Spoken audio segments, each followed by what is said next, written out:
السيدات والسادة الكرام، نأمل منكم سرعة التفضل بالجلوس على مقاعدكم. سنبدأ بعد لحظات من الآن. Ladies and gentlemen, please take your seats now. We are starting shortly.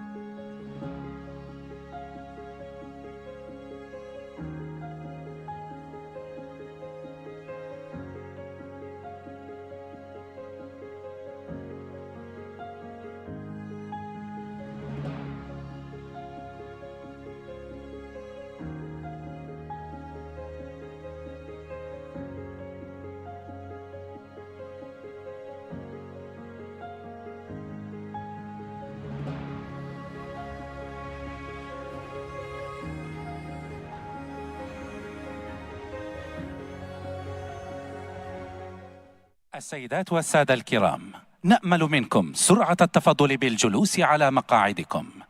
سنبدأ بعد لحظات من الآن. Ladies and gentlemen, please take your seats now. We are starting shortly.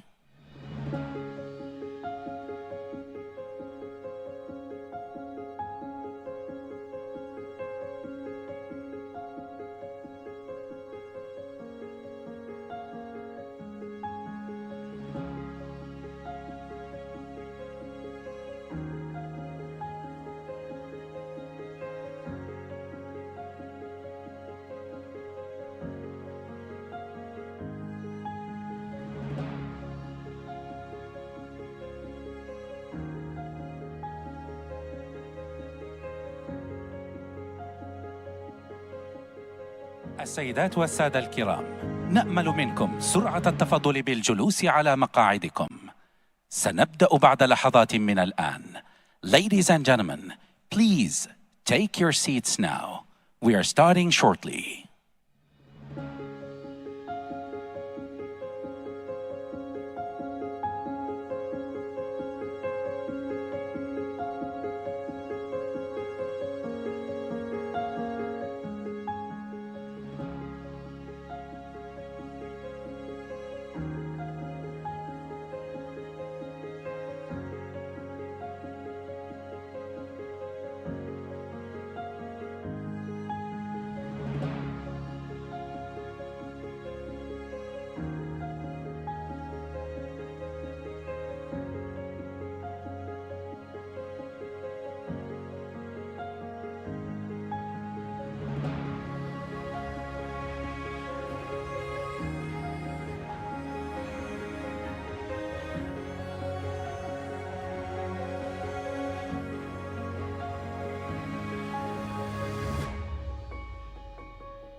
السلام الملكي.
نستمع الآن إلى آيات عطرة من القرآن الكريم. بسم الله الرحمن الرحيم. ألم تر أن الله أنزل من السماء ماء فأخرجنا به ثمرات مختلفا ألوانها ومن الجبال جدد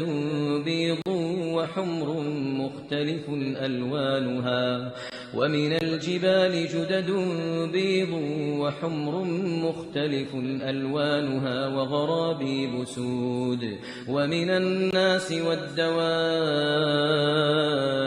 والأنعام مختلف ألوانه كذلك إنما يخشى الله من عباده العلماء إن الله عزيز غفور.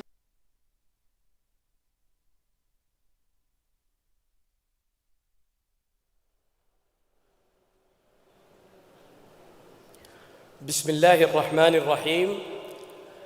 الحمد لله رب العالمين، والصلاة والسلام على أشرف الأنبياء والمرسلين نبينا محمد وعلى آله وصحبه أجمعين.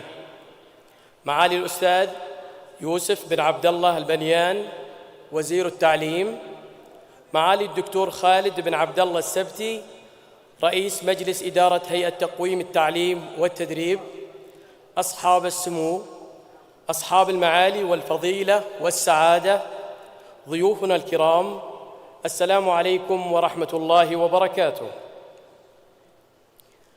باسم هيئة تقويم التعليم والتدريب في المملكة العربية السعودية نرحب بكم جميعاً، ونرحب بقيادات وخبراء جودة التعليم العالي في وطننا العربي الكبير من محيطه إلى خليجه.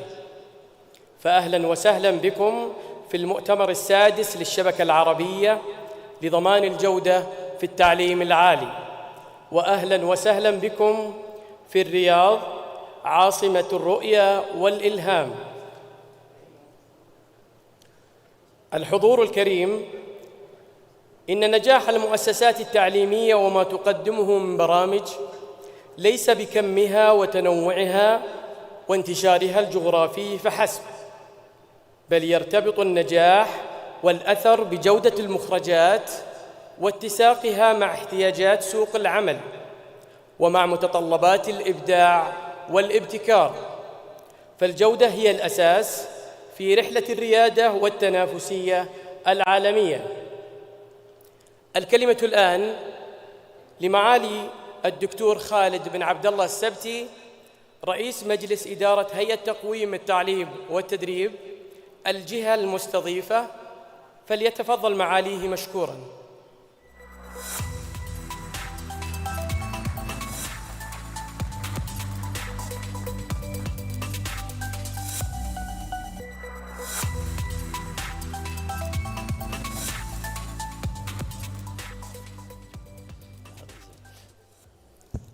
بسم الله والحمد لله والصلاة والسلام على رسول الله. معالي الأخ الأستاذ يوسف البنيان وزير التعليم السعودي، أصحاب المعالي والسعادة، ضيوف المملكة الكرام في المؤتمر السادس للشبكة العربية لضمان الجودة في التعليم العالي، للعام 2025. السلام عليكم ورحمة الله وبركاته. يطيب لي باسم منظومة التعليم والتدريب في المملكة الترحيب بضيوف الوطن الكرام في هذه التظاهرة التي تشهد مشاركة أكثر من 1000 خبير من أكثر من 30 دولة، وبمشاركة أكثر من 110 مؤسسة تعليمية عربية. فحياكم الله جميعا في المملكة العربية السعودية وفي الرياض الملهمة، واحة الخير والسلام وعاصمة المعرفة والعلم والفكر. أيها الحفل الكريم، إن المملكة العربية السعودية تتقدم بخطى واثقة نحو تحقيق رؤية السعودية 2030 التي ترتكز على الإنسان وتعليمه وتأهيله ليكون مواطناً منافساً عالمياً من خلال إعطاء جودة التعليم والتدريب الاهتمام الكبير والأولوية العالية. وهذا ما يؤكده دوماً سيدي خادم الحرمين الشريفين الملك سلمان بن عبد العزيز آل سعود، وسيدي صاحب السمو الملكي الأمير محمد بن سلمان بن عبد العزيز آل سعود ولي العهد رئيس مجلس الوزراء حفظهم الله، حيث أكد سمو سيدي ولي العهد بأننا نولي التعليم جل اهتمامنا ليكون نوعياً يعزز المعرفة والابتكار، ونعمل على بناء أجيال تتمتع بالتميز العلمي والمهارات العالية وتحظى بكل الفرص لنيل تعليم رفيع. كما تمثل رؤية السعودية 2030 وبرنامج تنمية القدرات البشرية أحد برامج الرؤية منطلقات أساسية لمنظومة جودة التعليم، مستهدفين جودة المخرجات وتنافسيتها ومقدرتها على تلبية احتياجات سوق العمل والإنتاج والابتكار للوصول إلى الريادة والتنافسية الدولية. وفي سياق هذا الدعم لجودة التعليم صدر التوجيه الكريم بالموافقة على استضافة هذا المؤتمر. أيها السيدات والسادة، يأتي هذا المؤتمر في ظل رحلة تحول تشهدها المملكة لبناء نموذج سعودي متقدم لضمان وضبط جودة التعليم والتدريب عالي الأثر ورائد عالمياً أو مساهم في تحقيق التنمية الوطنية والازدهار الوطني من خلال هيئة التقويم والتدريب، وهو نموذج يستلهم رؤية السعودية 2030 ويقود رحلة التحول في ضبط جودة التعليم والتدريب وضمانها إلى ممارسات متكاملة وعالية الأثر تعتمد على التقنية والبيانات، وتشتمل على مسارات محفزة، مستهدفات طموحة، يكون تركيز على الأولويات والجهود عالية الأثر، مع دعم أعمال التكامل مع الجهات الوطنية والعناية بدعم التميز والإبداع والمواءمة مع متطلبات سوق العمل، وذلك بالتكامل بين الهيئة ووزارة التعليم ومجلس شؤون الجامعات والجهات الوطنية ذات العلاقة. ويعتمد هذا النموذج على وضع مستهدفات لمؤسسات التعليم العالي ومؤسسات التدريب للحصول على الاعتماد المؤسسي والبرامجي. وقد شهد هذا العام 2025 صدور أكثر من 500 قرار اعتماد مؤسسي وبرامجي بمعدل أكثر من 40 قرار اعتماد شهريا. كما نفذت مبادرة التصنيف السعودي العالمي لمؤسسات التعليم العالي صقر ضمن برنامج تنمية القدرات البشرية، وطور مؤشر قياس أداء منظومة التعليم العام والعالي بما يتيح نظرة شمولية على مستوى المنظومة.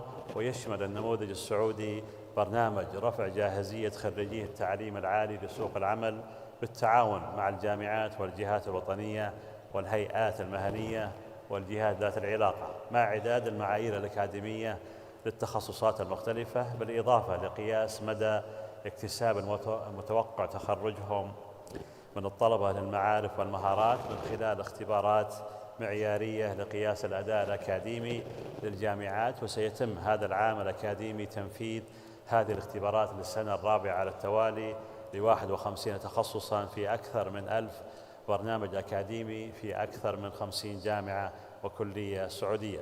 كما نفذ في هذا البرنامج السعودي الاستطلاع الوطني للتعليم الجامعي لإشراك أصحاب المصلحة وتمكين الطلبة، وقد استهدف أكثر من 1,000,000 مستفيد من الفئات المستهدفة. ويشمل الاستطلاع جهات التوظيف وأعضاء هيئة التدريس وخريجين وطلبة الجامعات. وللوصول إلى المعايير الدولية حصلت الهيئة ممثلة في المركز الوطني للتقويم والاعتماد الأكاديمي على اعترافات وعضويات دولية مهمة ومن ذلك اعتراف الاتحاد الدولي للتعليم الطبي وفمي، وكذلك عضوية في اتفاقية سيول لبرامج الحاسب وتقنية المعلومات، وعضوية مرحلية في اتفاقية واشنطن لبرامج الهندسة. أصحاب المعالي والسعادة، أن اختيار عنوان هذا المؤتمر وتركيزه على ممارسات ضمان جودة عالية الأثر ومشاركة أصحاب المصلحة وتمكين الطلبة يؤكد على مدى حرص القائمين عليه على تبني مبادرات رائدة تؤكد على الأثر والتشاركية والحصول على التغذية الراجعة بشكل مؤسسي بما يدعم التطوير المستمر. ونتطلع جميعاً في هذه التظاهرة العلمية إلى توصيات إبداعية قابلة للتنفيذ بما يعزز دور التقويم والاعتماد الأكاديمي في دفع التميز وتحفيز بيئة الجودة والمنافسة عالمياً. ونتطلع كذلك بأن يتم ترجمة أوراق العمل والبحوث المقدمة إلى خارطة طريق يكون فيها أثر الاعتماد مستداماً معززاً للمعارف والمهارات والقيم ومستفيداً من التقنيات الجديدة وفي مقدمتها الذكاء الاصطناعي. ختاماً أتقدم بجزيل الشكر والتقدير للشبكة العربية لضمان الجودة في التعليم العالي واللجان المنظمة والباحثين المشاركين في المؤتمر، وأسأل الله أن يحقق المؤتمر أهدافه وأن يبارك الجهود ويحقق المساعي الخيرة لجودة مؤسساتنا الجامعية العربية وبرامجها وعلى دروب الجودة والإنجازات. نلتقي، والسلام عليكم ورحمة الله وبركاته.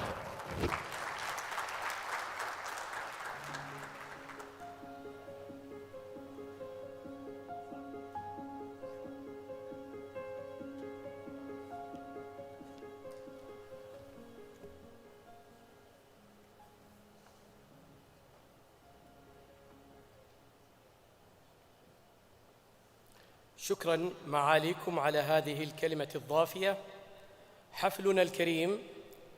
الكلمة الآن لسعادة الأستاذ الدكتور محمد بن صالح باشماخ، المدير التنفيذي للمركز الوطني للتقويم والاعتماد الأكاديمي بهيئة تقويم التعليم والتدريب بالمملكة ورئيس اللجنة المنظمة للمؤتمر، فليتفضل مشكوراً.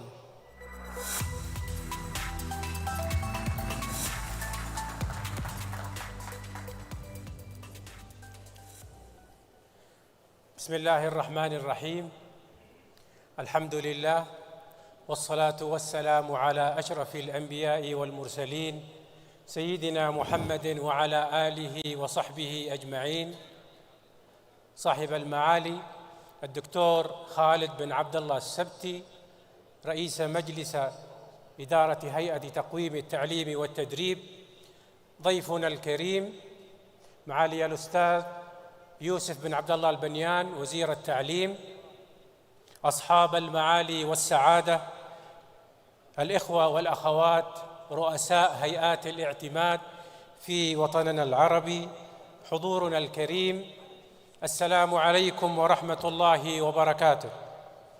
نلتقي اليوم في رياض التعليم، رياض التطور، في عاصمة جعلت من جودة التعليم رؤية، ومن الابتكار نهجاً، ومن تمكين الإنسان أولوية، لنرسم خطاً ثابتة على طريق التميز والرفعة والإبداع. نجتمع لنؤكد أن التعليم هو محرك التنمية وركيزة التنافسية، وأن الاستثمار في جودة المخرجات هو الطريق الأمثل لبناء مستقبل أكثر إشراقاً واستدامة لأوطاننا. فأهلاً وسهلاً بكم جميعاً في رحاب هذا المؤتمر السادس للشبكة العربية لضمان الجودة في التعليم العالي، الذي تستضيفه هيئة تقويم التعليم والتدريب بالمملكة تحت عنوان نحو ممارسات ضمان جودة عالية الأثر، بمشاركة أكثر من 70 متحدثاً محلياً ودولياً يمثلون أكثر من 70 دولة، وبحضور مشاركين من أكثر من 100 مؤسسة تعليمية على مستوى الوطن العربي. وتأتي استضافة هذا الحدث تقديراً للدور الريادي الذي تقوم به المملكة ممثلة بهيئة تقويم التعليم والتدريب في مجال ضمان الجودة والاعتماد الأكاديمي، إذ تعد الهيئة عضواً مؤسساً وفاعلاً في الشبكة. إن مؤتمرنا هذا يعد منصة عربية موحدة تتلاقى فيها الخبرات وتتقاطع الرؤى لنرسم معاً ملامح الجيل القادم من الجامعات العربية، جامعات تبدع وتنافس. نلتقي في هذا المحفل لنرسخ ثقافة الجودة ونعزز ممارسات الاعتماد الأكاديمي، ونسهم بفعالية في تطوير منظومات التعليم العالي بما يواكب التحولات العالمية ويستجيب أيضاً لاحتياجات المستقبل المتسارع. أيها الحفل الكريم، إننا نكتب اليوم فصلاً جديداً من الشراكة العربية نحو تعليم يقود تقدم الإنسان وازدهار الاقتصاد، ويفتح آفاقاً أوسع للتكامل والتعاون، ويعزز تنافسية جامعاتنا مع الجامعات العالمية.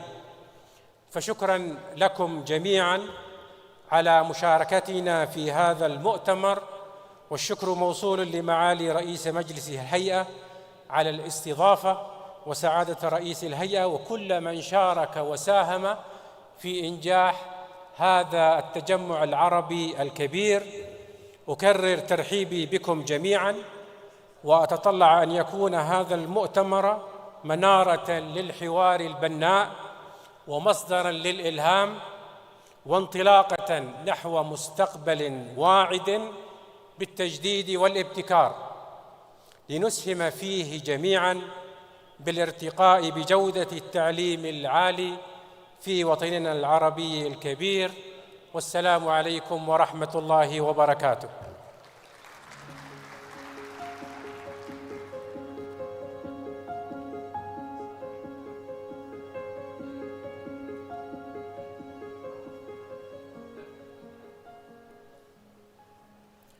شكراً لسعادة الدكتور محمد باشماخ على هذه الكلمة.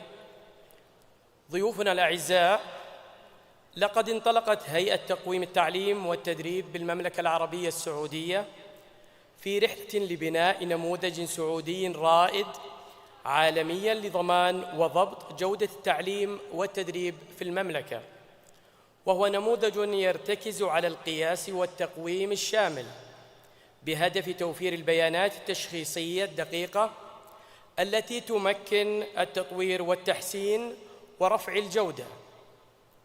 تشاهدون الآن عرضاً مرئياً عن رحلة هيئة تقويم التعليم والتدريب في المملكة العربية السعودية.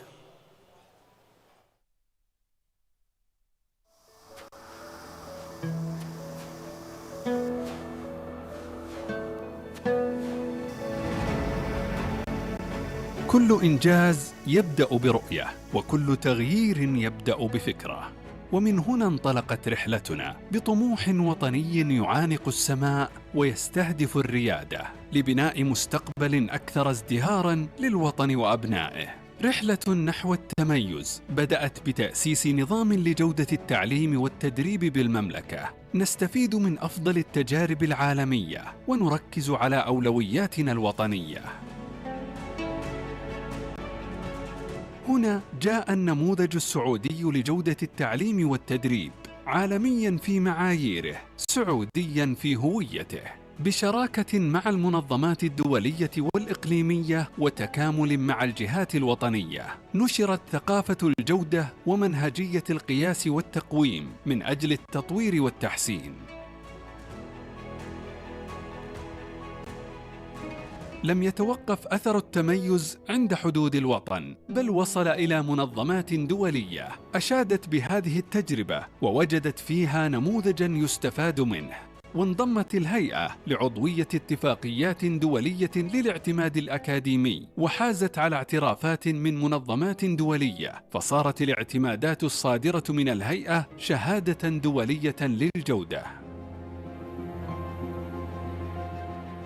نعمل لإحداث الأثر بتطبيق فعال لقياس وتقويم جودة المؤسسات التعليمية وما تقدمه من برامج، ونقيس أداء الخريجين بهدف الجودة والتحسين. ومع كل خطوة تتجدد العزيمة، وبرؤية وطن طموح نمضي نحو تعليم أكثر جودة لإعداد جيل متميز علمياً ومهارياً. ونولي التعليم جل اهتمامنا اللي يكون نوعياً يعزز المعرفة والابتكار، ونعمل على بناء أجيال تتمتع بالتميز العلمي والمهارات العالية وتحظى بكل الفرص لنيل تعليم رفيع. هيئة تقويم التعليم والتدريب، رحلة نحو نموذج سعودي رائد عالمياً لضمان وضبط جودة التعليم والتدريب.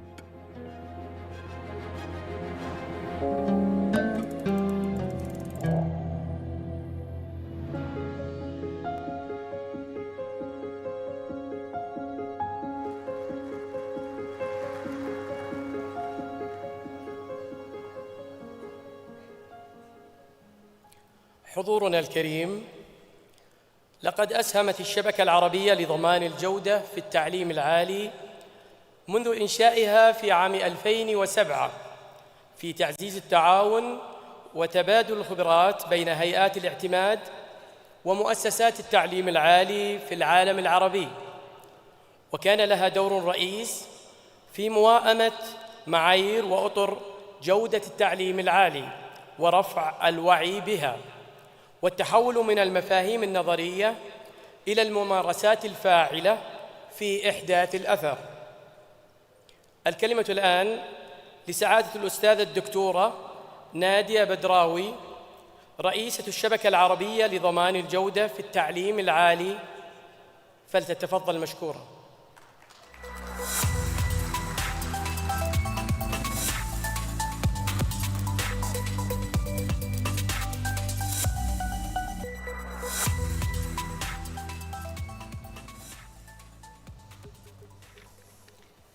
صباح الخير جميعاً. بسم الله الرحمن الرحيم.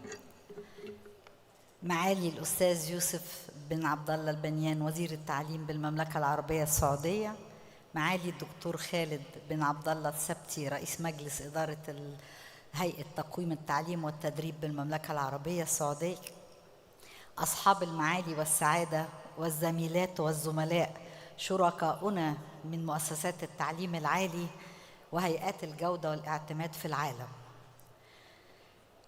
السلام عليكم ورحمة الله وبركاته. يسعدني باسم الشبكة العربية لضمان جودة التعليم أن أرحب بكم في المؤتمر السادس للشبكة، والتي تستضيفه مشكورة هيئة تقويم التعليم والتدريب بالمملكة العربية السعودية في الرياض، تحت عنوان نحن ممارسات ضمان جودة عالية الأثر، مشاركة أصحاب المصلحة وتمكين الطلبة، والذي يجمع نخبة من القيادات الأكاديمية ورؤساء هيئات ضمان الجودة وممثلي المنظمات الدولية والخبراء من مختلف أنحاء الوطن العربي. إن اجتماعنا اليوم ليس مجرد مناسبة علمية، بل هو تعبير حي عن التزامنا الجماعي بمستقبل التعليم في منطقتنا وبجودة هذا المستقبل. التعليم لم يعد مجرد نقل للمعرفة، بل أصبح منظومة متكاملة تتطلب التفاعل والمساءلة والتمكين والابتكار. لقد اخترنا لهذا المؤتمر محوراً جوهرياً، ممارسات عالية الأثر، لأننا نؤمن أن الجودة لا تقاس فقط بالمعايير، بل أيضاً بالأثر الحقيقي الذي تتركه في حياة الطلبة وفي بناء المجتمعات المعرفية وفي تمكين أصحاب المصلحة ليكونوا شركاء فاعلين في صناعة القرار التربوي. أؤكد لكم أن عنوان المؤتمر ليس شعاراً، بل التزاماً جماعياً بأن تنتقل الجودة من إجراءات ونصوص إلى نتائج قابلة للقياس في قاعات الدراسة، في حياة الطلبة مع الخريجين وفي سوق العمل. إن تمكين الطلبة ليس شعاراً، هو فلسفة تربوية ومسؤولية أخلاقية واستثمار في الإنسان. ومشاركة أصحاب المصلحة ليست خياراً، بل ضرورة لضمان الشفافية والمساءلة والتكامل في بناء أنظمة تعليمية مستدامة. لقد تأسست الشبكة العربية لضمان جودة التعليم في عام 2007، وكانت المملكة العربية أحد المؤسسين لهذه الشبكة، لتكون منصة للتعاون وتبادل الخبرات بين الهيئات والمؤسسات، تجمع بين المرجعية الدولية والموائمة الثقافية، وتدفع باتجاه تحويل المعايير من مبادئ نظرية إلى ممارسات عملية، وتحدث أثراً في المجتمع. رؤيتنا أن نكون جهة مستقلة ورائدة إقليمياً ودولياً، ورسالتنا في الشبكة هي تعزيز التعاون وبناء القدرات وتمكين منظمات الجودة في منطقتنا العربية على أساس قيم استقلالية وشمولية والتعاون والاستدامة بيننا. برنامج مؤتمرنا هذا العام صمم ليخدم هذا التحول من الامتثال إلى الأثر، وسنبدأ بجلسة رئيسية حول إشراك أصحاب المصلحة لضمان الجودة والتحسين المستمر، ثم ننتقل إلى محور دور الطلبة في ضمان الجودة وقياس أثر المشاركة، وفي اليوم الثاني نركز على موائمة البرامج الأكاديمية مع متطلبات سوق العمل. إن الشكر واجب لهيئة تقويم التعليم والتدريب بالمملكة العربية السعودية على الاستضافة الكريمة، ولجميع شركائنا من الهيئات العربية والدولية الذين يساندون مسيرة الشبكة. كما أتوجه بالشكر لأعضاء مجلس إدارة الشبكة العربية وزملائي في الأمانة العامة واللجان الفنية على ما يبذلونه من جهد في بناء الشراكات وتطوير الأدلة والمنصات التدريبية، ودعم الدول العربية في تأسيس وتطوير هيئات ضمان الجودة ونظم المؤهلات. ختاماً، أدعوكم أن نجعل من هذا المؤتمر نقطة تحول من مجرد عرض التجارب إلى توحيد الأدوات، ومن مجرد تبادل الخبرات إلى الالتزام الجماعي بقياسات الأثر. السيدات والسادة، إن حضور أكثر من 1000 مشارك ومشاركة في ورش العمل وفي المؤتمر من مختلف الدول العربية هو شهادة على أهمية هذا المؤتمر وعلى الثقة التي تولون للشبكة العربية لضمان جودة التعليم بها. ونحن في الشبكة العربية نعدكم بأن نكون منصة الحوار والتشارك والتطوير، وأن نواصل العمل معكم من أجل تعليم عربي يليق بطموحات شعوبنا. أشكركم على حضوركم وعلى مساهمتكم، وأتمنى أن يكون هذا المؤتمر نقطة انطلاق جديدة نحو ممارسات أكثر تأثيراً وأكثر إنصافاً وأكثر ارتباطاً بالواقع والتطلعات في العالم العربي. والسلام عليكم ورحمة الله وبركاته.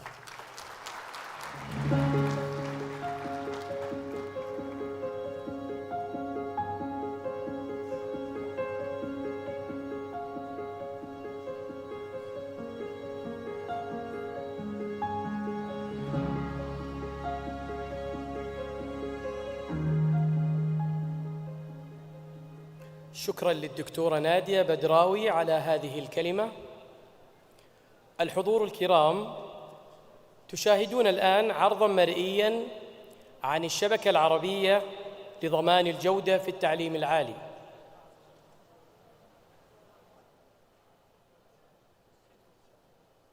لأن التعليم العالي أساس إعداد الكوادر المؤهلة من كافة أقطار الوطن العربي، جاء تأسيس الشبكة العربية لضمان الجودة في التعليم العالي، وهي مؤسسة غير حكومية وغير ربحية انطلقت في عام 2007 لتحقيق العديد من الأهداف، أهمها تيسير التواصل بين مؤسسات ضمان جودة التعليم العالي العربي، توفير قاعدة بيانات ومعلومات عن معايير الجودة والممارسات الجيدة وعن خبراء تقييم الجودة لمؤسسات ضمان الجودة في التعليم العالي، توفير المعلومات اللازمة للمؤسسات عن أطر المؤهلات الوطنية في الدول العربية، تيسير إجراء البحوث في مجال جودة التعليم العالي، تعزيز التعاون مع الشبكات والمنظمات الإقليمية والدولية ذات العلاقة، وتمثيل المنطقة العربية ودعم اهتماماتها.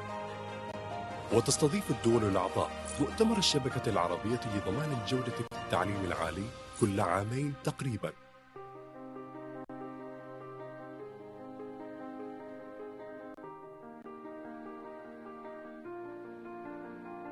ضمان الجودة، ريادة في التعليم.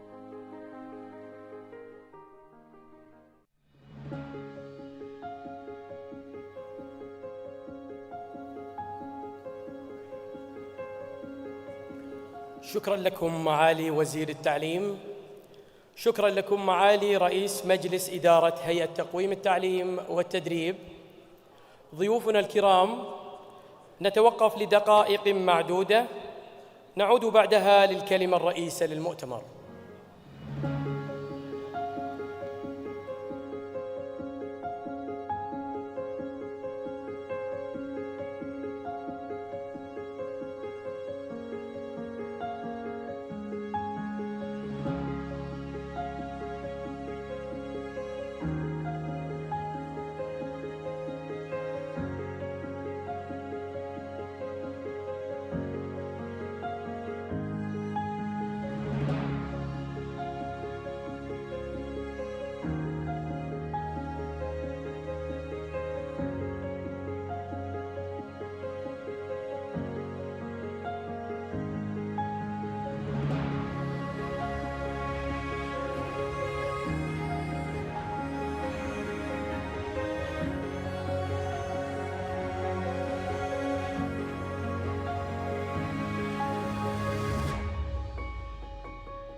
سنبدأ إن شاء الله الجلسات الآن، فحضراتكم تفضلوا جلوس لأن هنبدأ الجلسة حالا بالمحاضرة الافتتاحية.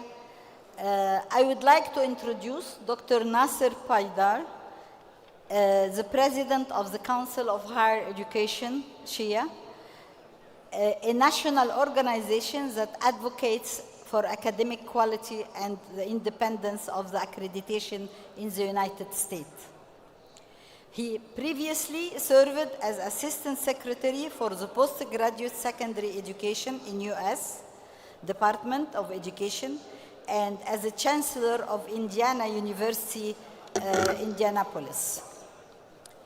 A mechanical engineering by training and long-time Indiana University faculty member. Dr. Paydar, we're very happy to be with us. Dr. Paydar also has a 36 years experience as a faculty and academic. تفضل.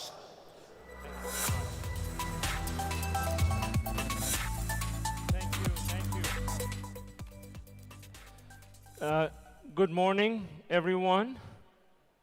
Excellencies, distinguished colleagues, honored guests. Delighted that I am at the 6th conference of ANCOA here in Riyadh. And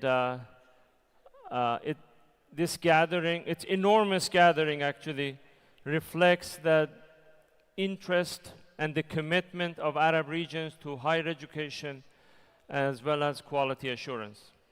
I want to begin by thanking His Excellency Dr. Khalid, Dr. Nadia Badrawi, as well as Dr. Tariq Al-Sendi. Thank you for your leadership. Thank you for creating the opportunity for us to come here. Could you please help me thank them for their leadership? I'm delighted to be back in the kingdom. I've been here several times. I've had the pleasure of working with wonderful universities in Saudi Arabia, and I am deeply honored to have completed my Umrah here 7 years ago. So I'm delighted to be back at the kingdom. Before I start, I want to tell a bit of a personal story about myself and why I'm dedicated to higher education. And it all began 50 years ago. I was born in Iran. My parents never went to high school. A day before graduation, my father said that he's worked very hard without any education, been able to provide for me, but going forward, I will not be able to do that without higher education. He said, there is limited higher education in Iran. I'm going to put you on a plane, send you to US. I want you to go all the way. I may never see you again, but this is what I want for you. So I went to US. I was very excited, teenager, went through the programs. When I had my own children, I realized the sacrifice they made. My father said, I may never see you again. He lived another 25 years, but I saw him only 2 more weeks in his life because of issues and things beyond our control, 2 weeks. This is why I'm committed to higher education, to helping students from all backgrounds to succeed. This is my reason for being in higher education. I have been in higher education for over 40 years, chancellor of several universities. I have seen firsthand the impact of higher education on people, and I have also witnessed the role of students, faculty, alumni, community in advancing quality of the program. I was honored by President Biden when he asked me to serve as Assistant Secretary for Post-Secondary Education, all of the higher education in the United States. And my responsibility include making decisions that touched thousands of institutions, millions of students, and all accreditors in US. I took that responsibility very seriously, and when I reflected back, from the time I came to US with one suitcase, with Father's hope, I have reached that level all because of higher education. That's why I'm committed to helping students wherever they are in the world to succeed. In that role at the Department of Education, I was able to see the programs in higher education in US, all the opportunities and challenges. So today, what I want to do, I want to start with a snapshot of what's happening in US higher education, but then move on to quality assurances and what's the role of stakeholders. And I'm an engineer, I should be able to work with this device. They said, press green, I can do that. There you go. So today, I would like to speak to you continuously, not going back and forth in my slides, about the higher education and quality assurance and engaging, what's that? It will come back, hopefully, right? Can you give me a bottle of water, please? A bottle of water, please. I was told the presentation is going to come back. There. So these are the areas that I want to start with. Thank you very much. So let's start with the breadth of higher education in US. There are over 6,000 colleges and universities. And here you see a map. I'm not sure if you can even see the dots there, but there are three types. The green, blue, and yellow. Blue is state universities. These are universities supported by states.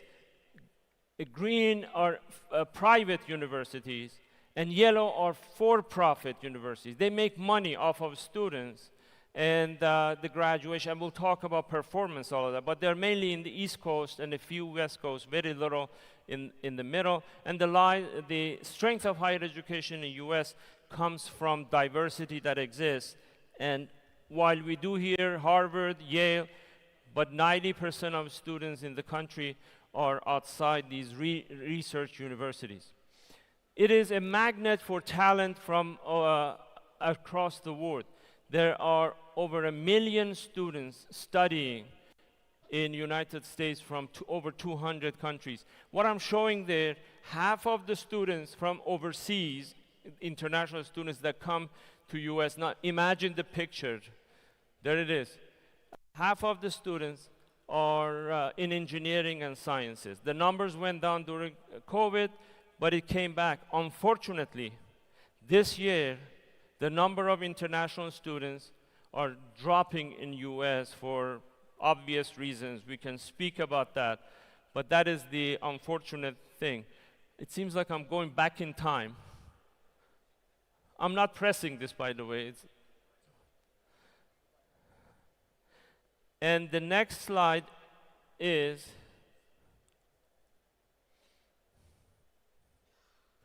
this shows that in US, higher education in US, interest has dropped. Over 12% of students dropped in higher education from the year 2010 to 2020. And these are different states. Some lost more than the others. So interest has dropped significantly. People don't want to go to college in US.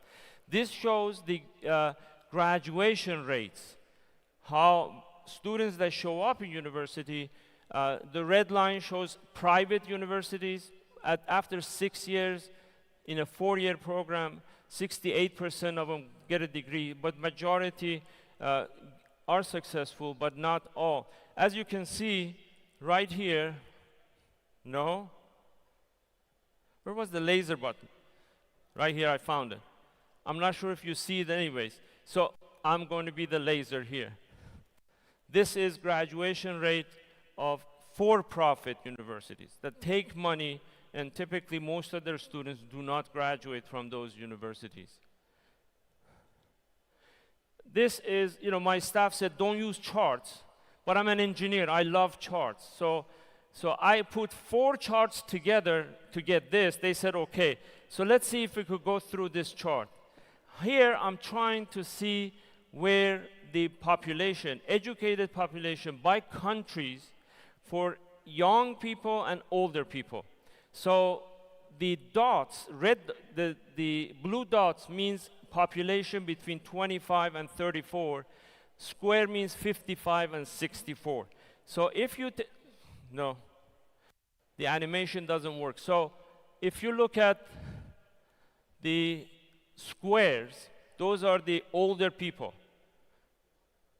The US, and that is where US is.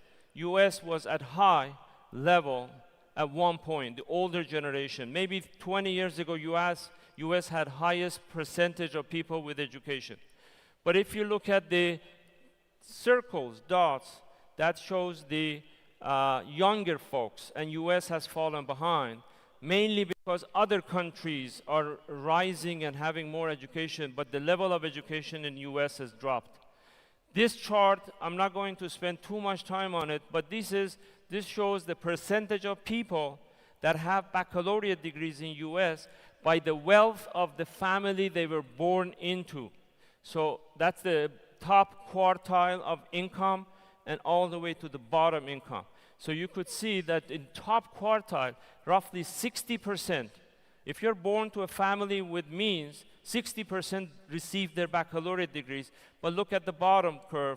These are people in the bottom wealth, and only 14% of them receiving baccalaureate degrees. So we have increased the attainment in US, but we still have a long way to go. And there are gaps that we need to pick. So if we look at, if we want to increase the attainment, US has to do things differently because we have not been successful in increasing graduation rates. So if you keep on doing the same thing, you are going to get the same result. So I put this here to give you a break from those charts that I had there. So there is a challenge in US to do things differently, to increase number of students, and then the graduation rate also be increased. So to increase the graduation rates and to have students come to education, quality assurance becomes the connective tissue. So I'm going to focus on quality assurance and how different stakeholders have a role in that process. So there are some universities that do a good job, and students go there, graduate, find jobs, and then there are those that don't. What is common for those institutions that graduate students and do a good job is that they believe in self-assessment, review what they're doing. They ask this question, what can we do for students to be more successful? And they do things differently. And so let's talk about quality in higher education. Quality in higher education is multidimensional. Faculty, institutions define quality. Let's do this. Let's say this part of the room, you are students. Students define quality is what is in it for me? Learning experiences, future potential. So you got this, that's your responsibility to remember that. If you're a student, that's what you want. Over there, if you're an institution, what do you want to do? What's my mission? How can I improve that? What courses did your faculty say, I used this book when I was a student, I'm going to use it again, but I'm going to make it a little bit better. And then the one in the middle here, the group would be community, societies. How do you measure quality? Well, the impact you make, accountability. So different stakeholders have different definition of quality, and all of them are valid, and somehow we have to make sure that we include them in our assessment process. So quality assurances, I don't need to define it. There are two types, basically, internal and external. At my university, I was chancellor of Indiana University in Indianapolis. I'm going to give a few examples of that university, but it's just an example. Others are doing the same thing. At my campus, every program had to go through internal program review, meaning a committee from the campus, one from outside, one from community, several students. Every 5 years, every program had to go through internal review, and all it meant was, how do you improve? What are the issues? And of course, external quality assurance or accreditation, that typically different countries do it differently. In US, you have to go through that process every 10 years if you're successful, that people from outside look at your program. So the value of quality assurance is quite clear. You know, it enhances student success, it connects universities, it protects autonomy through shared responsibility, alliance, and use. So there is we don't need to talk about the benefits of quality assurance. But moving forward, there are many stakeholders that play a role in ensuring of increasing quality. I'm going through these, going to go through these 7 steps. Students have a role to play, faculty have a role, the community has a role, alumni has a role, peer institutions have a role. So we will be talking very quickly about these 7 and see what those responsibilities are. With students, students must be active learners. Let me go one step further and show you this chart. So students must be partner in the assessment process. Now, I have 3 dots in step 1, dot 1. This is you do assessment and you don't include any student in there. You have faculty, staff, and you do a very good job. In that case, the student becomes a consumer. In the middle, number 2, you may do an assessment of a program and you may put 1 student in a committee. Well, you know the problem with that. If you have 10 distinguished faculty members, administrators sitting there, and you have 1 student there, how many times you're going to see the student jump up and talk? Almost never. They're intimidated. In that case, you're using that student as a consultant. But a true partnership is the one where you include several students, where you define what you want to do, that throughout the year you work with them. That would be the partnership with students. That would result the best results in evaluations. So let me quickly talk a little bit about, again, my university. The interaction with students were several ways. We had student government, student undergraduate government, where they elected themselves and they met on a regular basis, identified different areas and worked with the administration. We had graduate students doing that. Each school has a senate that has faculty, students in it, run by students, and they are the ones who work and identify issues and work with administration.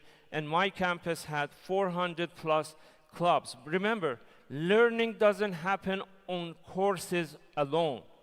Co-curricular activities also help student engagement and for. And of course, there are students on curriculum committees throughout the year. That would be the true partnership, to include students throughout the year in that program assessment policy committee and so forth and so on. So it's not just one time, one meeting, it's continuous in a year, including students, for them to have a better understanding of what they're doing. Student feedback is extremely important in accreditation process. They serve on committees, they meet with external folks. So again, as much as I could use students in the process, then I felt that the quality is going to get better. And that was, as I said, continuous throughout the period there. Faculty and staff have a huge responsibilities and a very difficult work. Faculty teach, faculty do research, faculty needs to do assessment. There are lots of responsibilities for faculty. Staff as well, they're involved in admissions, financial aid, different parts of the universities, and all that part. So they need to be part of the assessment, but they have difficult job of doing it. So students need to be involved throughout the year. Faculty need to be involved throughout the process in university. Again, I'm going to show you a couple of examples of how faculty are engaged at my campus, Indiana University, Indianapolis, IUI. So you could see faculty in US, in all universities, have there are two sets of roles. They make a decision about everything related to academics. Course design, curriculum design, admission. As a chancellor, I could not tell people, this is what I want the criteria. I couldn't change a course. I always felt I can easily change the course of history than to try to get a change in history course. Faculty decide all of that. So those are the right is faculty's responsibilities. On the middle, and it's missing a part over there, right here. In these areas, budget, raises, faculty do consultation, but they're not really making a decision. So it's important to include faculty in the process. Otherwise, the assessment of the program in one committee will not work. So they are in everything we do. Employees, communities make a huge, they have a huge role. The feedback from them is important in assessment of the quality of the programs. Students participate in community by internship while they're in school. My campus had every year 8,000 students, 8,000 doing co-op, internship in the community. They were either nurses, engineers, lawyers, not there yet, they're studying all of this, or medicine. And we were able to get feedback from industry while they are doing their 3 months work in industry. So community partners and employers are extremely important in the assessment. They are one of our stakeholders for ensuring that the quality improves. The other area would be, which I showed that, alumni. You know, when you graduate, you need to keep your contact with them. We survey our alumni continuously, finding out what it is that they were lacking when they're in the program. What are the ways that we can improve our quality? We also survey them immediately after they graduate to make sure we know how many of them in each discipline found jobs, what percentage went to college. Again, that's a stakeholder that we use very much in assessment of the academic programs and quality assurance. Benchmarking is extremely important. Let me go through it. There are institutions in US, each one of them have identified 10 peer institutions. Now there are sometimes I've seen a mediocre university has Harvard as their peer or inspiration. Well, that will never happen. You will never, nor you need to be like Harvard. So identifying institutions that are your peer is extremely important in this process, because you know how many of your students are graduating, what are the issues with them. So definitely by comparing with other institutions, you will know, you have the pulse of your programs, how you are doing with respect to others. By benchmarking with others, we also learn what they're doing in other areas, like artificial intelligence. Every university, and I'm sure you are doing the same thing, how can you harness the power of that? There are some universities, like University of Michigan, that they have developed their own generative AI, and then there are some institutions that are trying to use ChatGPT. There are those that don't. But benchmarking, working with others, you can get that. One good thing about higher education is that you don't mind if another university finds what you're doing and try to use it, but they have to adapt it to their environment. So this is another stakeholder that we can use in assessment process. Professional associations, they play a role. They set standards. Like I'm a mechanical engineer, ASME, American Society of Mechanical Engineers, identify what qualification should a student have. when they graduate. They create opportunities for meetings. They bring faculty together.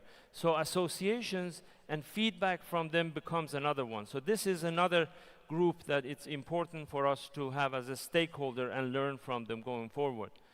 The policymakers and influencers in every organization, every country, there are those that are monitoring what each institution does. In the case of United States, the Department of Education monitors what institutions do. In some areas, they encourage them to do more of this. In some areas, they dictate what they're supposed to be doing. So there are these external information that comes from different sources. Ministries have opinions about institutions or require institutions to do certain things, accreditators and a number of others. So and policymakers and influencers have a major influence on the program, and they should be one of the stakeholders that one should consider in improving quality of the program. So those were the stakeholders, but the bottom line is that participating governance is important. Students, think of, let me ask this group, what do you value about quality? Not all of you at once. Students want to know, what's the impact on learning? What's the learning experience for me? What is the opportunity for us? Faculty think a different way. What should be my mission and how to improve it? Alumni have a different view. All of them together really help the process of accreditation. Universities and accreditors play a big role. In some areas, they dictate what institutions should do to gain and continue the accreditation. In some areas, they collaborate with universities. They bring them together, like what we are doing here, best practices sharing. So accreditors play a major role, and they should be part of the assessment process. But there are challenges when we're using stakeholders for assessment of the qualities. Number of challenges I'm just pointing out here. There is diverse expectations from different groups. Different groups want different things. So a program, you have to bring all of them together and make sense of it. So that is one of the challenges that you have. There are limited resources. Faculty don't have that much resources. Universities want to have assessment, but they really don't have that much resources that they provide. And there is a fatigue. I remember there was a time at my university where almost every week we were surveying students. We were asking faculty this question. There is a fatigue. They didn't want to answer. They had enough answering questions. So there is a challenge. How do you do that? And then the balancing autonomy and external forces. Department of Education in US wants you to do certain things. Faculty, staff, community wants you to do some other things. So these are the challenges in engaging stakeholders. Now, there is another issue, and that is tokenism. Having one student in a committee, having one faculty in there. So those are challenges, that how many students can you incorporate in all of the programs. So there are lots of challenges there, but that's the process to go. One thing I say, to some extent, technology is part of the solution. Preparing data, making it available. At my university, again, we have data course by course, program by program, available to all faculty and staff on campus on a dashboard that they could go and take a look at that. Those things are really helpful. So technology is part of the solution for those challenges that I mentioned. The feedback, we've spoken about getting feedback. There is one way of doing it, and that is when the graduates finish getting their feedback, or when students finish a high school to get a feedback. But the best results is obtained while people in a course, while they're taking anonymous surveys, will help identify issues, and you can solve the issues or at least move in that direction. That should be part of the culture of the institution, that you question in the middle of every course as how you're doing it, and you start acting on it. When students see that you are acting on their areas that they identified, they become more engaged, and that helps them be more successful in their courses. So connecting stakeholders, quality and improvement, you know, this is a process that we spoke about, engaging stakeholders, collecting data, getting feedback, continuous improvement, quality enhancement. And all of this, if we do it, that grows, quality grows stronger when all stakeholders are co-owners, when students know that they had a role in that problem, faculty know that they had a process. So co-owning is extremely important.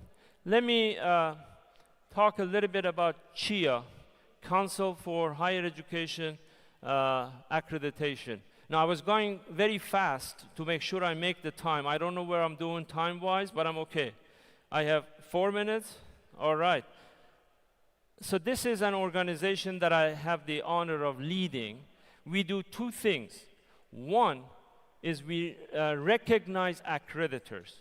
All accreditors in US are recognized by the Department of Education. They must. And then they come to us for recognition.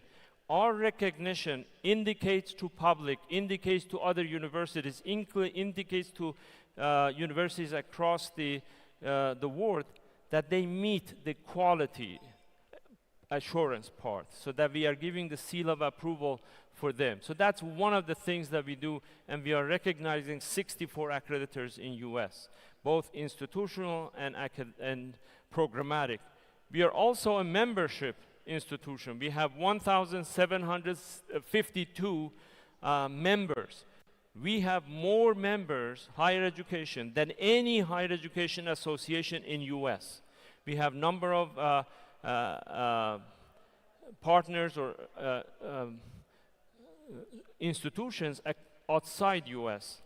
One of the hopes that I have, one of the discussions that we've had with ANCOAHE, to come together, have an agreement so that we can work with this region, because I want to learn from you and create partnerships. So that is something that we'll continue doing it. Brief, one more slide. One of the things that these are some of the things that we do. We are the voice of accreditation in US. We have documentations, we work with the Congress, educating them. We work with educating the White House. We work with the whole world in US about what's accreditation and how we can preserve the quality of the institutions. We provide information for members. We assist them with their assessment. So there are whole sorts of services that CHIA provides domestically, but we want to do it internationally and partner with the Arab world. So I guess that will, given that I have 2 more minutes, that concludes my presentation about state of higher education in US, as well as the quality assurance, what are the stakeholders, how to go about doing it, how to include them. And again, I appreciate the opportunity to be in front of you. Thank you so much for ANCOAHE to including me. Thank you, everyone. Thank you.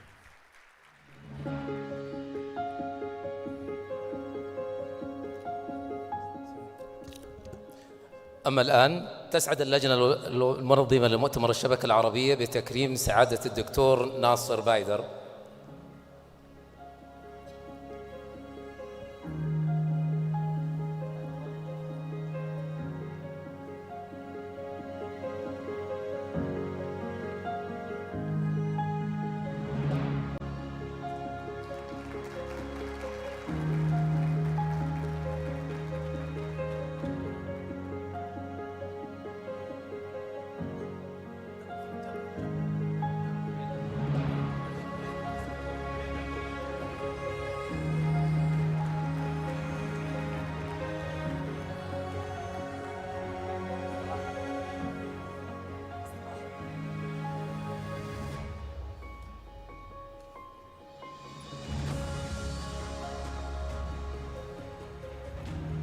حضورنا الكريم، ستكون هناك استراحة لمدة ربع ساعة.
الأخوة أعضاء الشبكة العربية فليتفضلوا على المسرح لالتقاط الصورة الجماعية مع معالي الدكتور خالد بن عبد الله السبتي.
السيدات والسادة الكرام، نأمل منكم سرعة التفضل بالجلوس على مقاعدكم.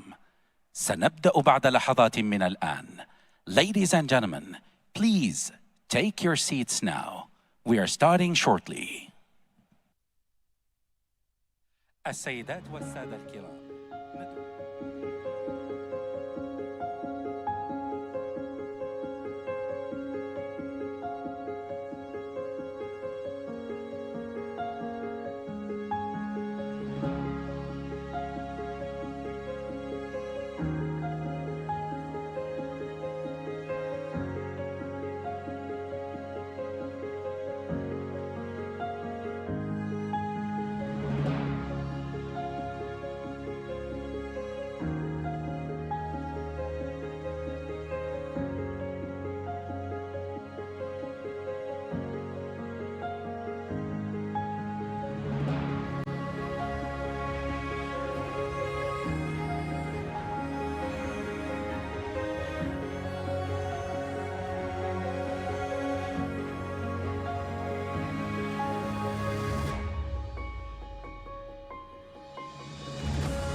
بسم الله الرحمن الرحيم.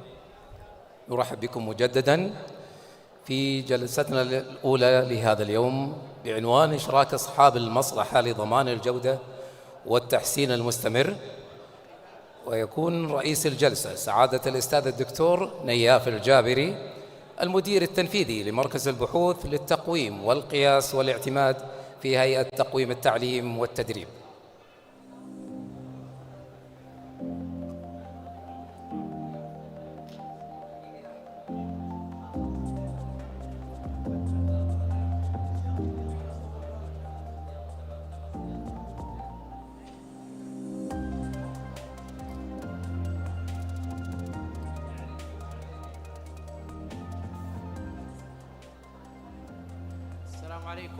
الله وبركاته. Good morning everyone. It's a pleasure to welcome you again to the Education and Training Evaluation Commission here at the 6th Conference of the Arab Network for Quality Assurance in Higher Education. I'm delighted to be with you in this first conference session. Over the next hour and a half, we'll explore a central theme in quality assurance, which is how to effectively engage stakeholders to ensure quality and continuous improvement in universities. We're honored to have with us 3 distinguished speakers, each bringing exceptional international experience in higher education. They are His Excellency, Dr. Luis Costa, Prof. Jamil Salmi, and Dr. Lubna Al-Gadi. I warmly welcome you, Dr. Costa, Prof. Salmi, and Dr. Al-Gadi. you please join us here on the stage.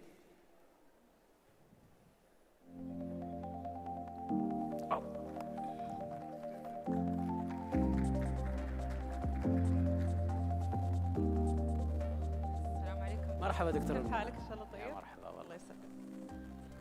So happy to have you with me. So happy to have you. شكرا. Doesn't matter. Okay.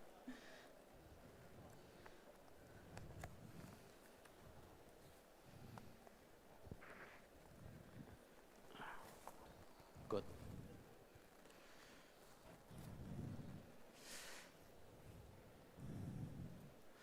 Our first presentation will be delivered by His Excellency Dr. Costa. Dr. Costa is a distinguished Brazilian expert with an extensive record of leadership in higher education and public policy. He has held several senior positions, including the chair of the International Expert Group on Ranking and Academic Excellence in France, Secretary of Higher Education, President of the National Institute of Educational Studies and Research, Deputy Minister of Education and Minister of Education in Brazil. Dr. Costa holds a PhD from the University of Reading.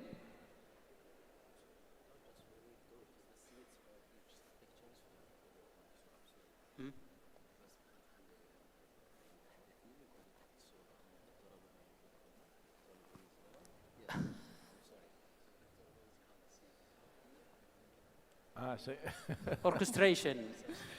To change. Oh, that's me. Okay, good, yeah.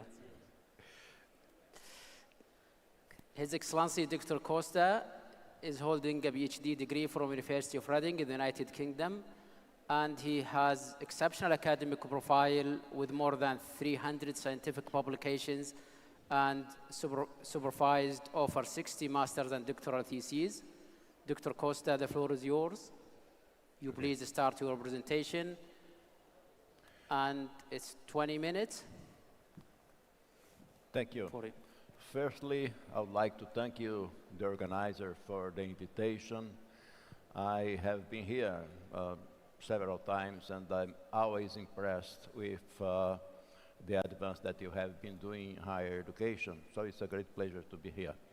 Well, when I was invited to discuss with you the theme of my presentation, I decided to talk about something that has been in my mind for more than 20 years, and now has been changed higher education all around, that's artificial intelligence. So I want to discuss with you the challenge and the opportunities that we do have in work with stakeholders in a world that is changed exponentially, not more linearly.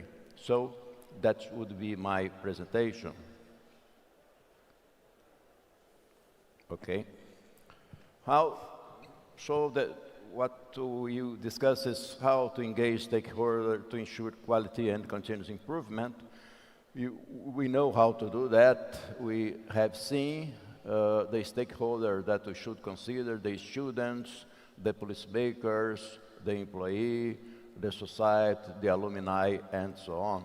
And of course, the labor market.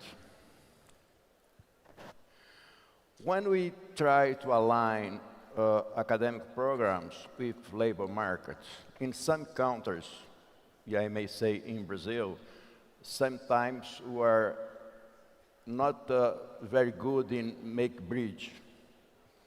It's not very easy to do that because the time are different. But we need to do it. We need to get the universities and the employee, and to talk about the curriculum redesign, the employment, the skills that are needed, the innovation, and to have this feedback. And the question today that our main challenge is speed, is velocity, because as I told you, The skills that are needed for the employee, for the market, have been changed every 6 months. We know what we need to consider: the students, the faculty, the employer, the labor market, the accreditation and QA agencies, and the community and alumni. You know that very well. But the point that I want to stress here, that now, in our days, the quality emerges from when we are able to share human and artificial intelligence and work with AI across all stakeholders. If you look how we can do that for continuous improvement, we need to have the input layer, what we can hear from students, employers, and community. And then we need to have AI to detect with speed and look everywhere what is needed in our curriculum and the gaps. And of course, then we have decision layers. We have faculty, employee accreditation, and we then use the data that we got to decide. AI is able to transform stakeholders' feedback into actionable decision that you can make very fast with more evidence, because we have all data there.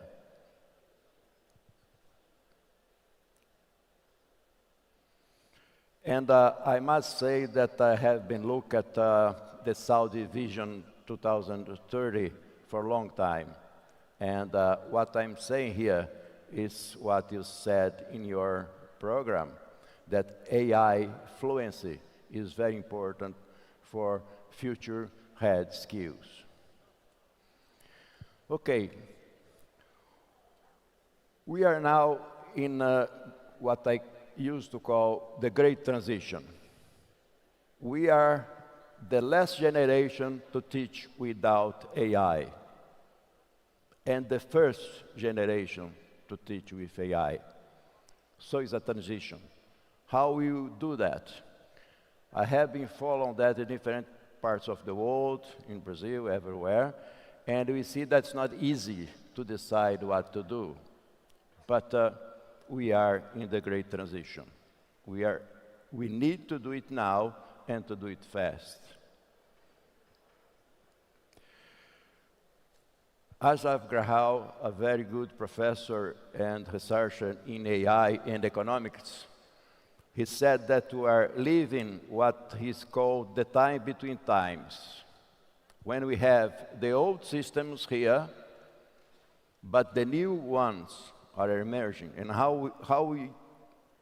can we do this transition well, the old and the new? Higher education during centuries is stand at the temporal crossroads. That's the idea of higher education. But the question is no longer if university will change, but how fast and how wisely they will do that.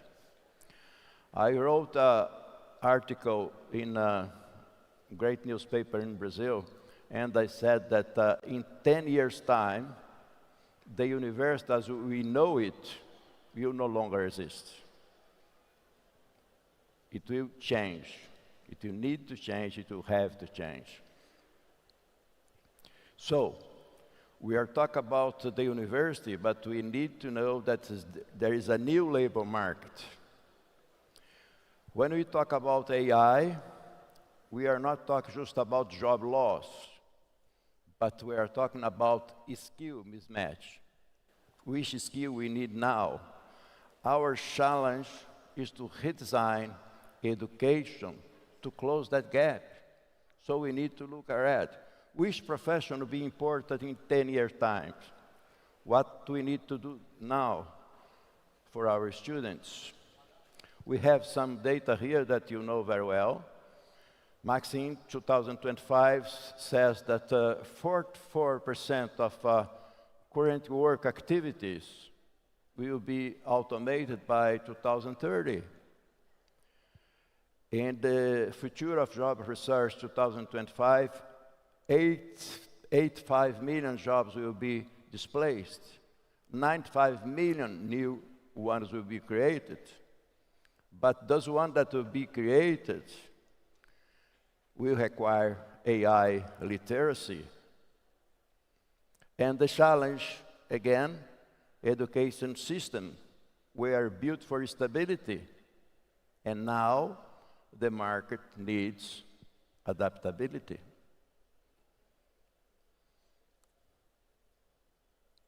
So, how is the challenge for us to discuss with the stakeholders? First, we need to identify emerging clusters. What is needed in the future and what is needed now. We need for the students, and AI allows that, work with personalized learning. And more important, we need to work with the market, to have the translate market. And we need to have the data science that they are doing and to bring it into curricula. And it's very important, my belief, we are not replacing teachers. We are amplifying human learning through cognitive partnership. And that's the partnership that I believe so. It's human capability, AI amplification. So if you are able to have the skills that the core human skill remains, analytical thinking, creativity, empathy, ethical judgment, and work together with AI. And we know that the AI now is able to have some level of creativity. So we need to work together to understand how to collaborate with machines as a cognitive partner. And it's very important that AI literacy, AI fluency, is the new digital literacy. It's essential for every profession, not just for programmer or computer scientist.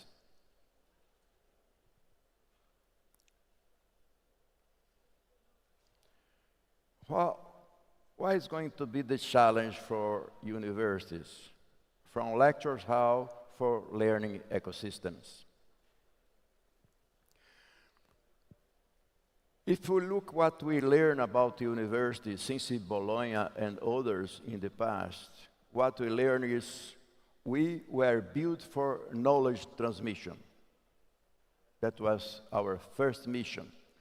But now, we need to focus on knowledge transformation. It's completely different because the knowledge is available everywhere. I used to say to my faculty members in Brazil, if you are going to ask a question that ChatGPT is able to respond very quickly, why are you going to ask that question? We need to teach the students to ask the question, not to answer it anymore. So, the university in the future should have studios where there will be space for design, prototyping, and experimentation. And the clinics, it's a space for applied practice, ethics, and real-world engagement. From knowledge transmission for knowledge transformation. So, how we put that together with labor market? First, AI can transform curriculum alignment into a living process, not a bureaucratic one. It can be done very easily and very quick. We can use AI to anticipate which skills employee will need. If you are able to discuss with the employee, with the market, and use AI, we can see very clearly what is going to be needed now and in the future. So, normally, what we do everywhere, every 5 years or 4 years, we look at the curriculum to decide what to change. What I believe now, that we need to design it every quarter or at least every semester, guided by insights that we have from AI. So, that's what I think about it, the continuous quality assurance model. We got the labor market. AI can read very well what they are doing, what they need, what the skills they are designed for. So, then we go to curriculum design. It leads to employability, and go back again with the alumni and everyone, and go back, and we need to do it, as I said, a quarter or a semester. So, AI can help us to transform accreditation from a static evaluation into a living dialogue with society. Alignment is not only data-driven, it's a relationship-driven. So, quarterly, we need to co-design sessions with industry, partner, using AI, as I said. Then students should participate in curriculum interviews, digital feedback platform using AI, and accreditation will help us with a real-time indicator. We are able to have it now.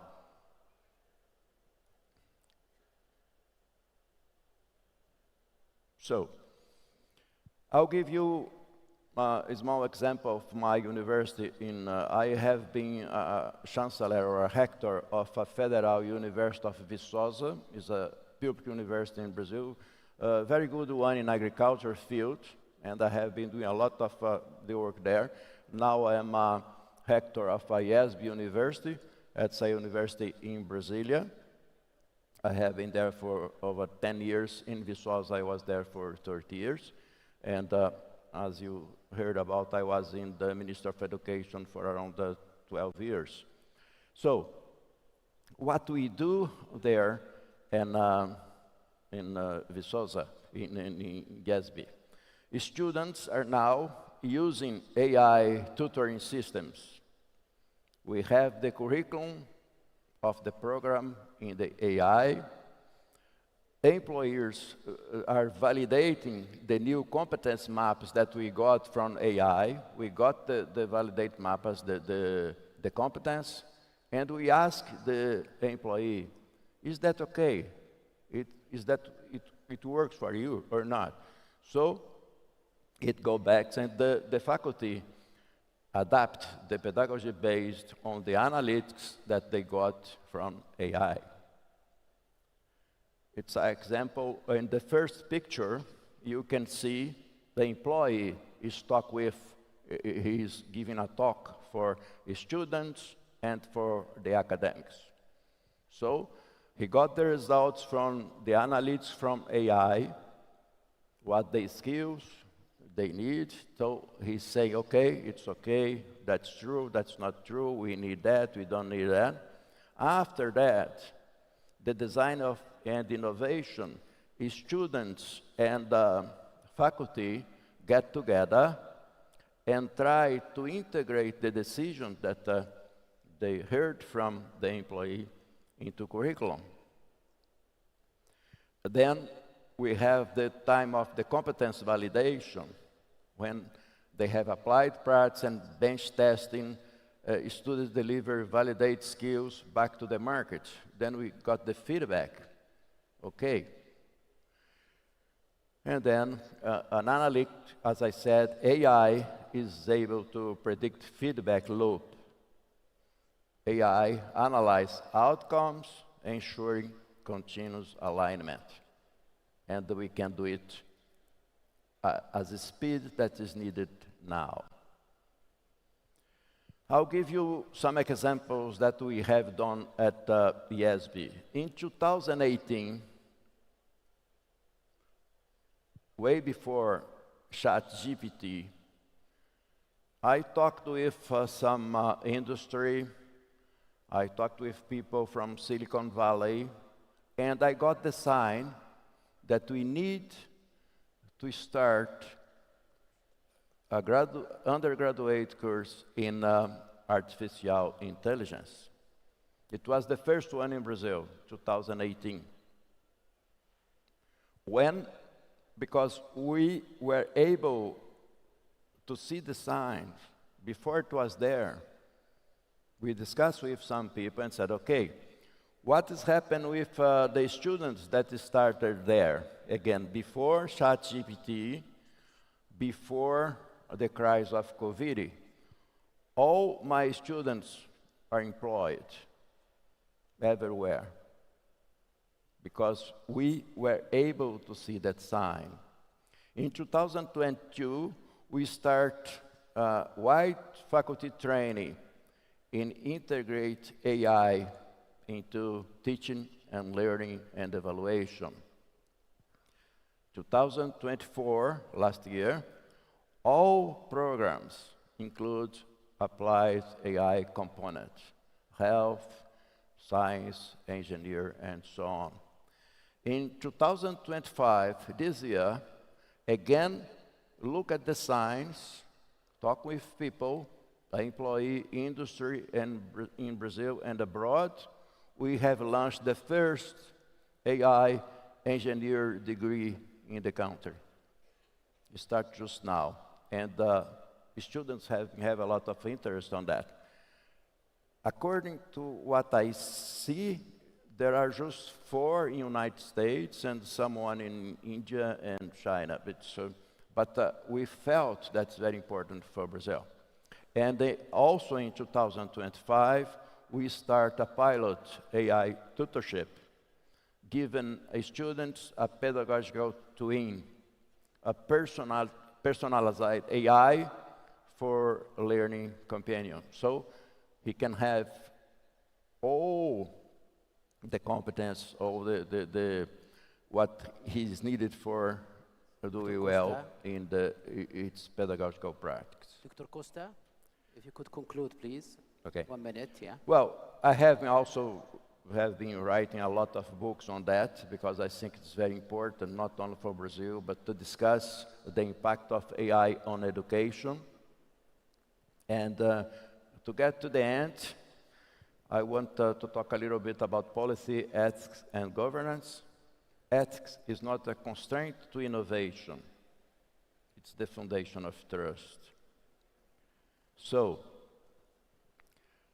in my point of view, education needs a kind of AI Act, European AI Act, an ethical framework inspired by European approach to transparency, fairness, and accountability, equity in AI access, data sovereignty for educational records, and human oversight in automated assessment. And closing, we need to build with AI a human-centered future. Time, please. Yes.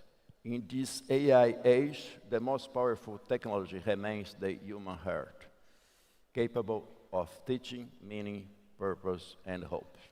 Thank you. Thank you very much. Thank you very much, Dr. Costa, for your rich presentation. Our next presenter is Dr. Lubna Al-Gadi. She is a Saudi expert in quality assurance in higher education. She will speak on how quality in Saudi higher education is being redefined, shifting from compliance to collaboration. Dr. Al-Gadi is an Associate Dean for Academic Affairs at the College of Dentistry, King Saud bin Abdul Aziz University for Health Sciences, and a consultant at Education and Training Evaluation Commission. She has participated in numerous review teams for the accreditation of national dental programs and institutions in collaboration with ETEC. She previously served as the chair of the Restorative Dentistry and Prosthodontics Committee for Saudi Dental Licensure Examination, and she has been a member of both the SDLE Examination Board and the Curriculum Review Committee. Dr. Lubna, the floor is yours. And the time is quite limited. Go on, please, yeah. Thank you so much. Good afternoon, everyone. Good morning, everyone. And I'd like to thank the organizing committee for this invitation. It's my honor and privilege to speak today about engaging stakeholders to ensure quality and continuous improvement. So I'll start where most of us started, with a culture of compliance. Most institutions started with a culture of compliance to quality standards, with accreditation being the main goal. So it started with forms, files, and fear of review. Now, in the Kingdom of Saudi Arabia, we have a national turning point with the Vision 2030. It reformed higher education into an innovative ecosystem. So the role of NCAA and other accreditation bodies transferred from being auditors to being partners in terms of embedding stakeholder engagement and benchmarking and impact measurements within the quality structure. And the future is moving more and more toward collaborative and co-creation ecosystem, where quality is no longer owned by a single entity, but rather is shared across the entire institution. And this is facilitated through data, through dialogue, through digital dashboards, and AI. So before talking about engaging stakeholders, let's define what stakeholders are. So stakeholders are individuals, groups, or entities that are influenced or can be influenced by the institution's performance, reputation, and outcomes. If you look around in a 360 degrees in your institution, you'll find that you have internal and external stakeholders, internal being governance, leadership, faculty, staff, and students, and external being regulators, professional bodies, community bodies, and others. And you have to understand that you cannot engage all stakeholders in every process that you're doing. So you have to be selective regarding which stakeholder is important in which process. And how you prioritize that is by looking, there are multiple ways of doing that. One of them is looking at the power interest grid, for example, how powerful the stakeholder is, considering also their interest in the process you're looking at. So if you look at stakeholder engagement as a journey, you will find that it starts with identification, as we mentioned, followed by their engagement, and then having a comprehensive, meaningful dialogue, leading to shared decisions, improvements, and visible impact. So some examples of those students, it has been mentioned by colleagues in previous presentations. They join in decision-making, they attend in councils, student advisory boards, they give their opinion in curriculum. For employers, they help through their participation in program advisory boards. They define graduate competencies, and they give you the market picture for your programs. And accreditation bodies, they move from their role as auditors to mentors and to co-creators together through collaboration, through forums like the symposium we're having today, through capacity building like the workshops and calibration sessions that accreditation bodies often have with institutions. So looking at some of our external stakeholders, community and professional bodies, and how they help in every stage of the quality cycle. They help define through joint development of standards and graduate profiles. They help design program and curricula through their participation in advisory boards. They help in the evaluation process through surveys, through their opinions that are taken regularly. They help in governance through council and board memberships, and they enhance the research and the knowledge. One example is the research initiative by ETEC, which we'll come to in the following slides. So ETEC and have initiated higher education quality surveys, and the interesting part of these surveys is not only the fact that they target several groups of stakeholders, but also that stakeholders have been part in the initiation and formulation of these surveys. So it's a reciprocal relationship between the two. Also, if you look at nationally, there is a tendency to share open data, whether at the level of the ETEC or even at the level of the nation, with the open data platform, where several governmental bodies, including ETEC, share open data for researchers to contribute meaningfully to the shared knowledge that we all will improve through. So partners in excellence through a shared true north, through value shaping, and through dialogue instead of simply documentation. And with such dialogue complementing documentation, engagement becomes organic. So this brings us to the accountability through the rise of participatory governance. Participatory governance in higher education is basically the framework where governance process actively includes internal and external stakeholders. This cannot happen naturally without motivation and trust, and this will only happen if trust replaces hierarchy. So if we have a shared decision in how we set our standards and how we plan and evaluate them. Also, sharing in decision-making will lead to sharing in accountability. Once you feel that you have been part of the decision, you will feel accountable for whatever comes out of that decision. And to maintain the sustainability of this process, you have to be transparently sharing the results, showing people what their collaboration has led to. So governance as a dialogue, no surprise rule, meaning you don't surprise people with decisions, but rather take their input and share in the process of decision making. And then this will ultimately lead to distributed ownership between different stakeholders. So how does that apply in the collaboration between universities and accreditation bodies in the kingdom?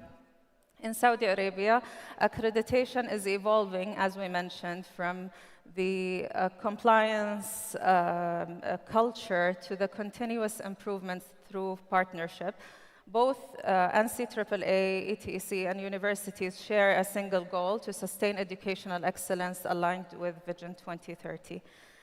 This is done through multiple projects that are taking place, such as shared KPIs and dashboards. We'll give examples in a minute.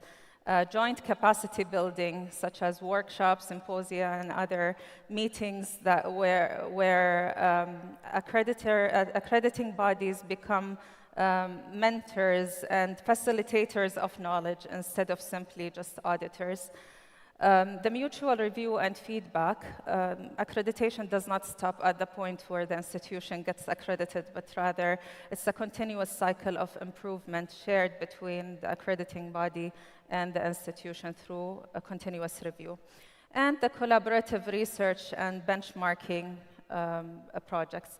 So an example is the Saudi Global Ranking for Higher Education Institutes, where data is used to transparently compare institutions, and this will help in benchmarking and improvements, inspiration, and all other good things that can come out of such comparisons.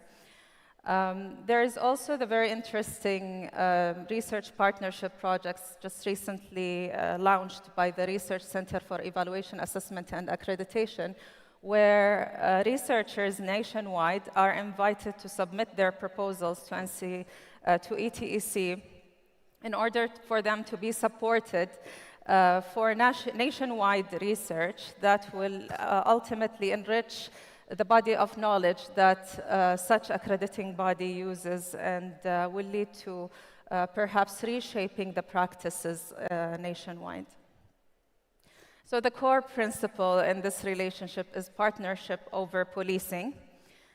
Of course, there are challenges and opportunities that have been mentioned by my colleagues previously. For example, on the right-hand side, some of the challenges might be the fragmentation of data, the lack of resources, the conflicting interests between stakeholders, and the feeling of a winner-loser culture. If one of the stakeholders gets what they wanted, the other one doesn't. Some of the opportunities are in improved legitimacy and collective reasoning through shared decision-making with a broader perspective. Of course, in order to be able to share your opinion openly as a stakeholder, you have to trust the entity that you are sharing this information with. And trust can be built with credibility, reliability, and intimacy. However, it can be deteriorated by self-orientation if you think that the body or institution or person you're talking to has hidden agenda or personal agenda. So common barriers can be surprises, mixed signals, and hidden agendas, whereas predictability and respectful tone and visible follow-through and showing them how their input mattered will help sustain and have a genuine partnership. One of the challenges as well that we always have is that the quality cycle is often very slow. So too slow for us to see a meaningful impact in the next cycle. And this is about to change drastically with the introduction of AI, as real-time insight is now possible. So it transfers from feedback to foresight. Instead of having feedback periodically, you now have foresight immediately, where AI and machine learning can analyze thousands of surveys and comments and meeting transcripts and give you warning signals even before they happen. They can also give you targeted intelligence for stakeholder diversity. Not all stakeholders need the same depth or breadth of knowledge that you will share. So it can cater to different stakeholders differently with the amount of knowledge and the form of knowledge that it can share. However, it is just augmenting human judgment. We cannot rely on AI for trust, ethics, or contextual judgment, because that is still the role of human being. It helps you have a faster insight from which you make your own judgment. So AI is the engine, whereas governance is the driver. And it enables the continuous quality loop because it has real-time input through integrated channels that users can use, and AI can analyze instantly for feedback. So the collect, analyze, act, communicate becomes visible to everyone and very fast to apply. So it does not replace engagement, but it redefines its speed and scale and sensitivity. To complement that, digital platforms are there for facilitation of engagement. So you can see the entire quality cycle in real time when you have a functional platform. So, yes. So it turns data into shared language. It helps in transparency and accountability. And it helps in collaboration beyond physical walls when you cannot meet in person. One of the very nice initiatives is the National Education and Training Observatory. The ETEC data room was just launched last week. And it is one of the dashboards that are very large nationally that will help in decision-making for stakeholders.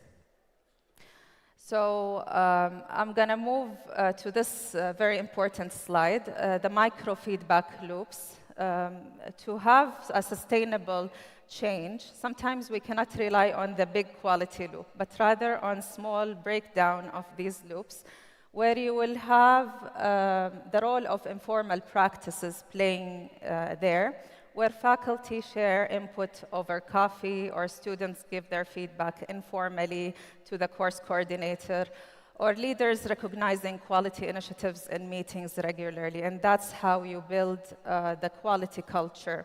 So when we have trust, dialogue will become natural. When you have dialogue, actions will become data-driven. And when you have data-driven actions, accountability becomes shared. And this is how we build and co-create the quality culture and celebration of our learning. Thank you very much. Okay. Thank you. Thank you very much, Dr. Lubna. Very informative presentation. And thank you for keeping time. Thank you very much. No problem. Our last, but certainly not the least, presentation will be delivered by Professor Jamil Salmi. In fact, time would not allow us to fully describe the distinguished profile of Professor Salmi. In brief, he is one of the world's leading experts in higher education policy. He served as honorary professor of higher education policy at Diego Portales University in Chile, and is a research fellow at the Center of Higher Education at Boston College. Previously, he served as the global coordinator for higher education program at the World Bank, where he led the development of the bank's higher education strategy, building knowledge society, and oversaw the landmark publication, The Challenge of Establishing World-Class Universities. I've read this book several times. For more than 20 years, Prof. Salmi have advised governments and higher education institutions around the world. Prof. Salmi, we are delighted to have you with us. You may kindly begin your presentation.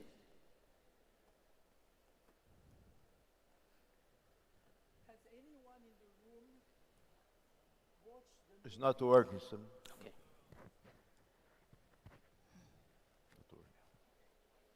Go on, go on. No worry. No worry, no worry. They are fixing it.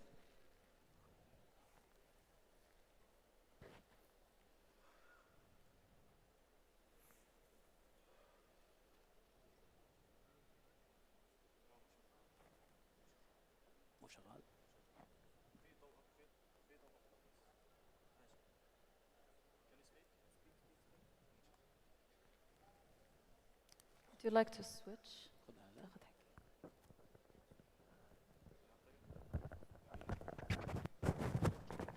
الآن شغال.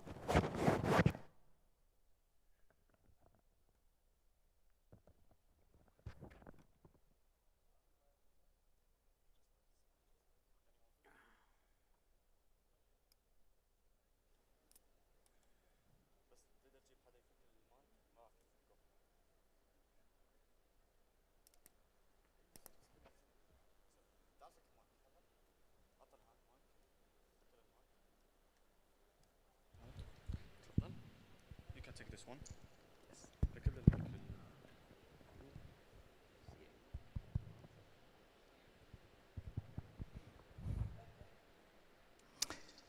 Has anyone in this room watched the movie Catch Me If You Can? You may remember it's a true story of a criminal who claims to have qualification he doesn't have. So first as a pilot, so he could travel all over the world free of charge. Then as a lawyer, because he wanted to get married with the daughter of a judge. And then as a medical doctor with fake qualifications. And one day he's in the emergency room. He has no clue what to do, but he has courage and guts. So the young intern runs to him and says, we have a very hard case, terrible car accident, and I want your advice. So Leonardo DiCaprio, who is playing the role, says, what would you do? What do you suggest? Well, the young intern says, I would do A, B, and C. And Leonardo says, I concur. And I would like to say that I concur with everything that my two distinguished colleagues have said. I'm not sure I have much more to add, but I think our chair will not let me stop at this stage. So maybe I will start with a short story. Many years ago, I was invited by a leading private university in Lima, capital of Peru in South America. And they explained to me that when they were established, you can see the blue circle, in the middle of the capital city, they were right there in the center. But over the years, the middle class, the rich people moved towards the south of the city, but the university stayed where it was built.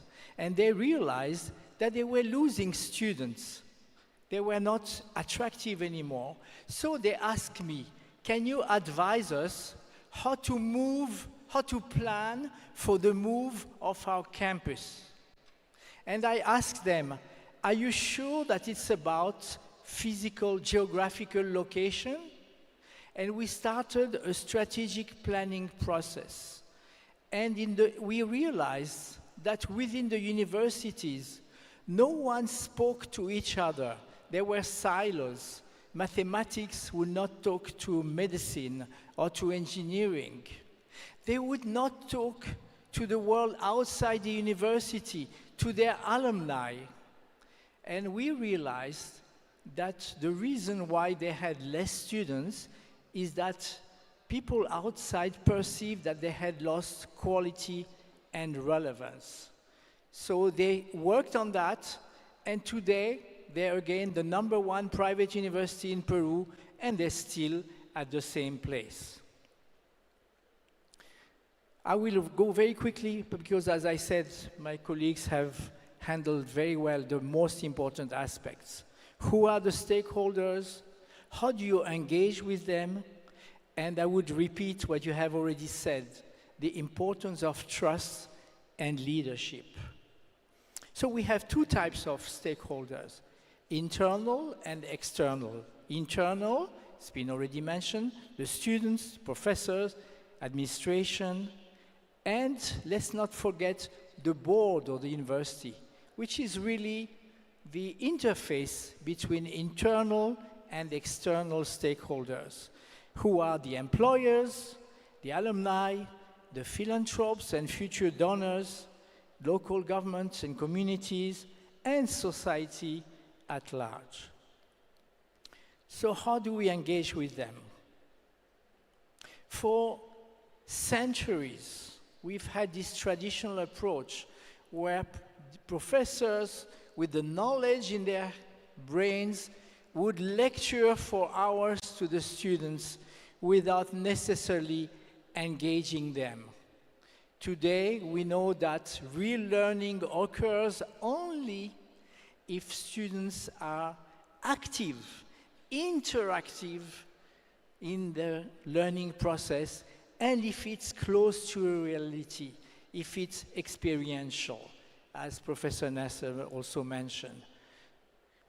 A book that was published a few years back in the US captures very well with its title what it means to have a student-centered learning, sparking curiosity, igniting passion, unleashing genius. In the south of Boston, there is a very innovative new engineering school called Olin College of Engineering. And there, all the learning is in teams, just like in real life. It's solution-based, it's interdisciplinary, and it mixes engineering, entrepreneurship, and ethics. And you can see from these pictures I took how dynamic and vibrant this environment is. Now, we assume that we will train our students for 4 or 5 years, and then they go on for their professional life for the rest of their life. But we forget about the need for lifelong learning in a rapidly changing environment. And I've seen some universities that now offer a warranty to their graduates, just when you buy a car or a TV. If it breaks down, so if these students go to work and need retraining because they have not learned what they need, they can go back to universities and be taught free of charge the complementary. I will not go through the list of these examples. You will have the PowerPoint, and we are running out of time. Now, professors, the second big group of stakeholders. Now, professors experienced a nightmare situation 5 years ago, because from 1 week to the other, sometimes from one day to the next, they had to abandon what they knew best, how to lecture in the classroom, and start to teach online. And what was maybe a hobby for a few crazy innovators became the mainstream way of teaching and learning. But we were not prepared. And to use the terms of one of the professors I interviewed, many of us were digital dinosaurs, faced with a new species. Have you seen how your children or your grandchildren are growing longer thumbs because they live with these smartphones and tablets? Big gap between the professors and the students. And as we know, maybe it's not the case here in Saudi Arabia, but many countries, professors are not always keen to change their ways. As Mark Twain, the US novelist and journalist, once wrote, "I love progress. It is change that I cannot stand." I always speak about the golden triangle of innovation.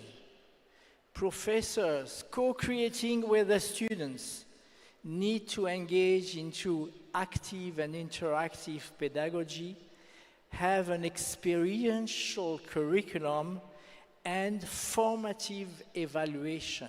And the three need to be fully aligned. Third stakeholder, internal, the administration. Is your role to police the professors and the students, to look at compliance, controls, or to be mentors, to be at the service of the community?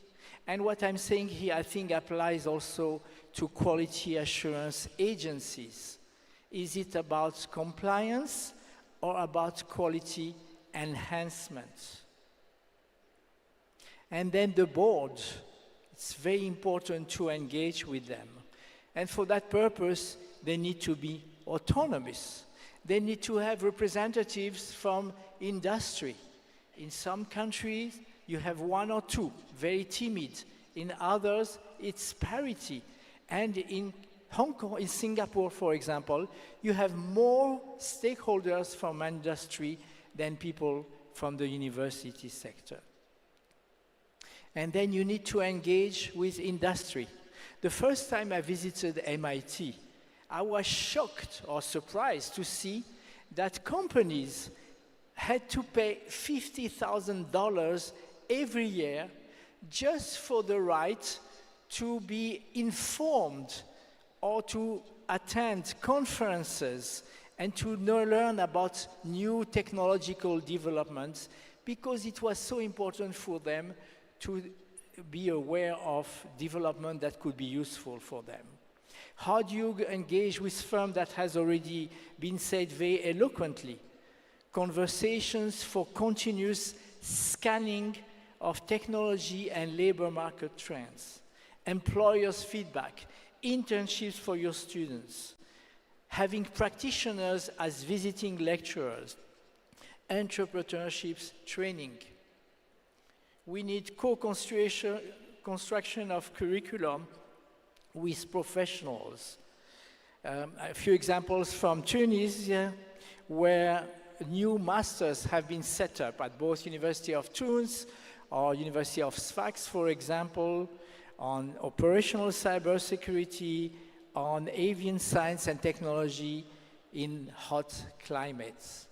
And the big challenge for all of you universities, how do you change your curriculum when we don't have a clue about the new jobs?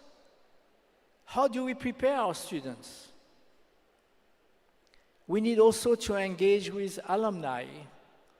They can be members of the board, they can be facilitators of university-industry linkages, and also future donors to help your finance.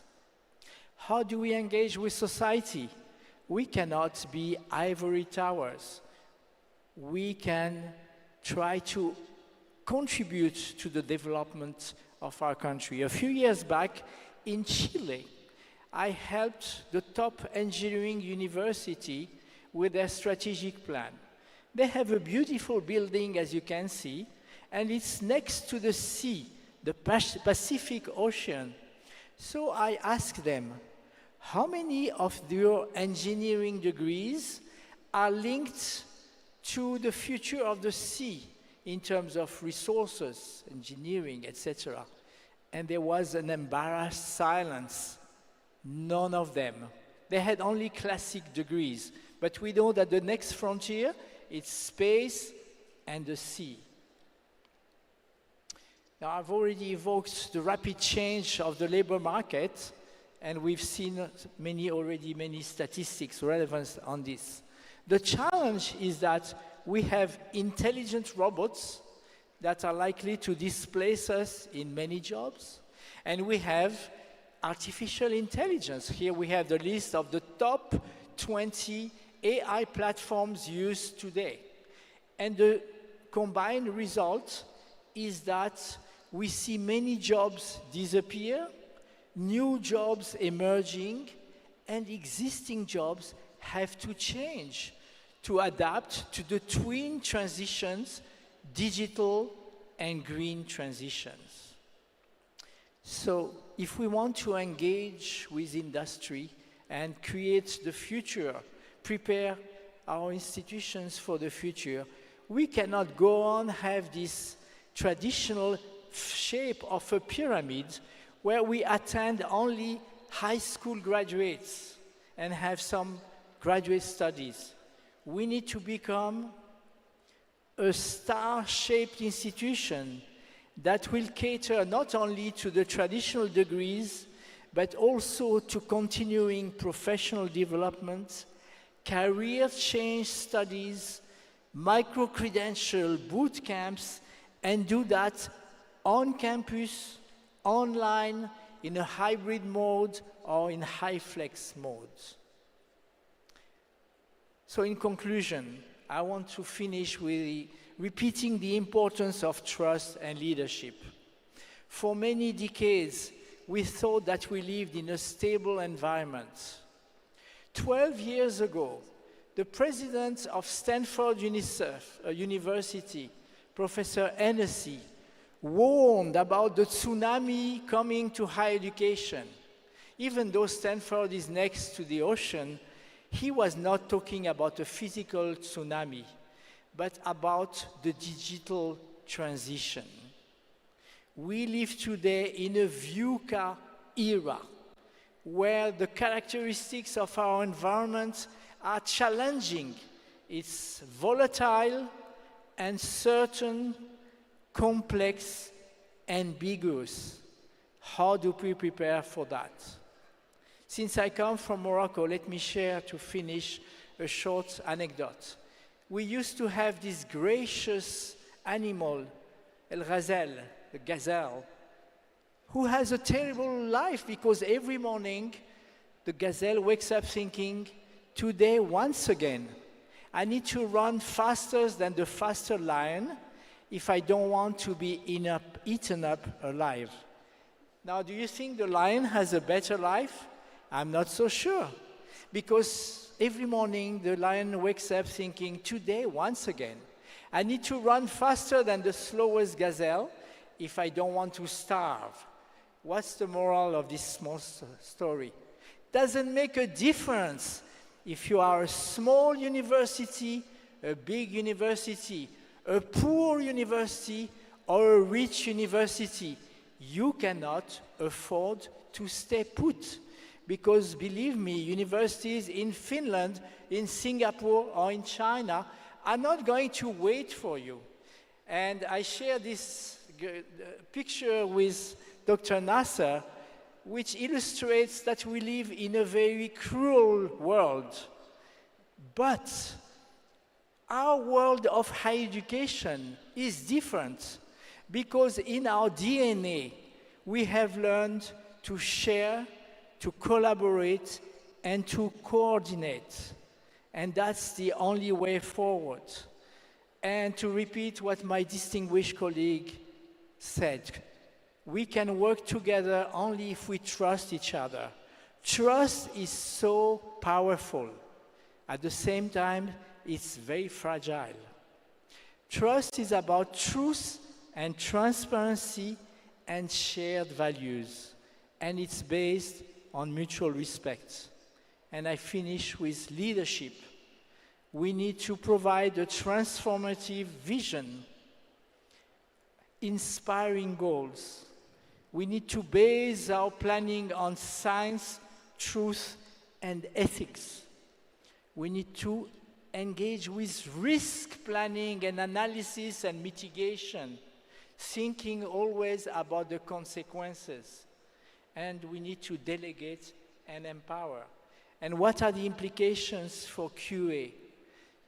Rely on what makes QA special and strong. Intellectual and institutional independence, flexibility. In so many countries, universities, to change their curriculum, they need to ask permission, and it will take 6 months, maybe more, to tell you. In the meantime, we need to change again the curriculum. So flexibility, collaboration by and for the members, and in partnerships with all stakeholders and partners. Thank you very much. Very rich presentation. Thank you very much, Professor Salmi. And I must thank you all, our audience, for your attention. It's time for comments and questions. If the technical team would come here to explain how to receive the questions on this little machine.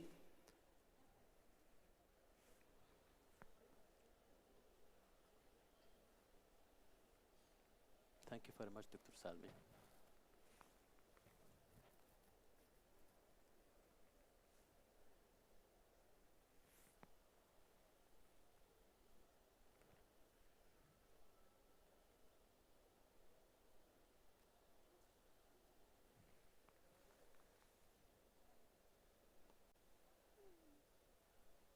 Sir Ahmed. Sir Abdulaziz. Yes,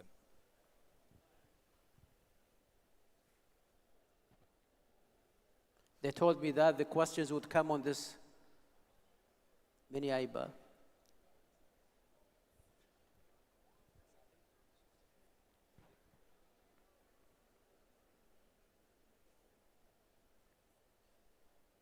Okay, can we?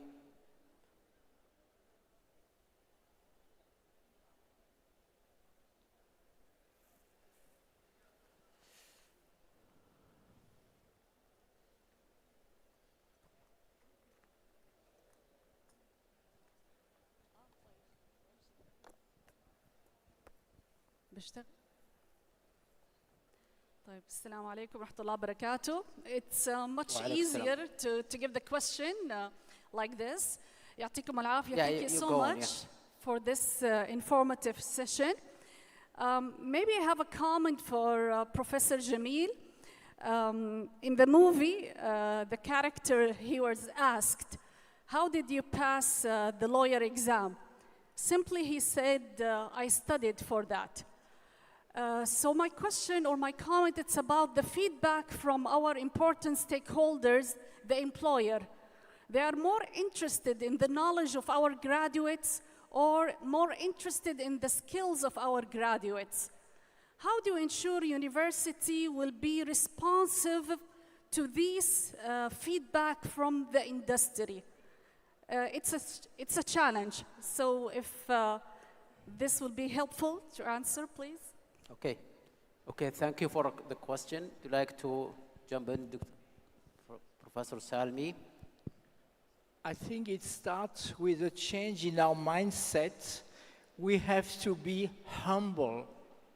We have to accept that we don't know everything, that the world is changing so fast, and those who are closer to the real world are the entrepreneurs, are the policymakers, are the deciders. So we need to listen to them, and we need to engage with them, and not only in our national context, but also be aware of worldwide trends, because what may start in one country that seems very far away could affect us very quickly. So it's really being open-minded and accept that we can learn and that it's a continuous process. We live in a beta mode, you know, when we have a first version of a software and a week later you have to update it. And it's the same about our curriculum. All in college that I mentioned to you is based on what they called the expiry principle. They will never repeat the same course. And remember, their courses are interdisciplinary. At the end of each term, they will ask themselves, and talking with industry, what has changed? What can we do better? How do we transform our curriculum? So it's really one of dynamism, not stability. In many countries, we have the obligation to review our curriculum every 5 years or 3 years. This is not valid anymore. Thank you. Thank you, Dr. Salmi. Bismillah ar-Rahman ar-Rahim. Dr. Bassam al-Hamad. I have a question to Minister or previous Minister Dr. Luis Costa. I want to talk about the type of data and the flow of data. Now I understand that the type of data, if we look at social media, for example, so what do we speak and what we talk about, the social media will have all the adverts in front of us as we do express them. Now what I want to say is that the type of data that goes within the employability framework or the stakeholders engagement that you are involving will identify the output. So the type of data, it can be manipulated in some way. We can control that. So if we have good data or with a certain direction of the data, you can have the output very close to the data. Plus, the flow of the data, maybe it was easy for you because you as a minister, one day you had the flows could be very smoothly going and having the trust to go from the labor market to the curriculum design in the university. Flow of data is difficult to achieve, especially talking about trust between different entities. So I'm talking about both the type of data and the flow of data. Please, thank you very much. Thank you very much, Dr. Costa.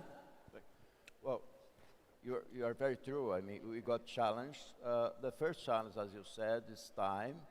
It's, I told you that the speed of the information now is exponential. And unfortunately, in university nowadays, we still think about semester and hours. It's no longer real for the students.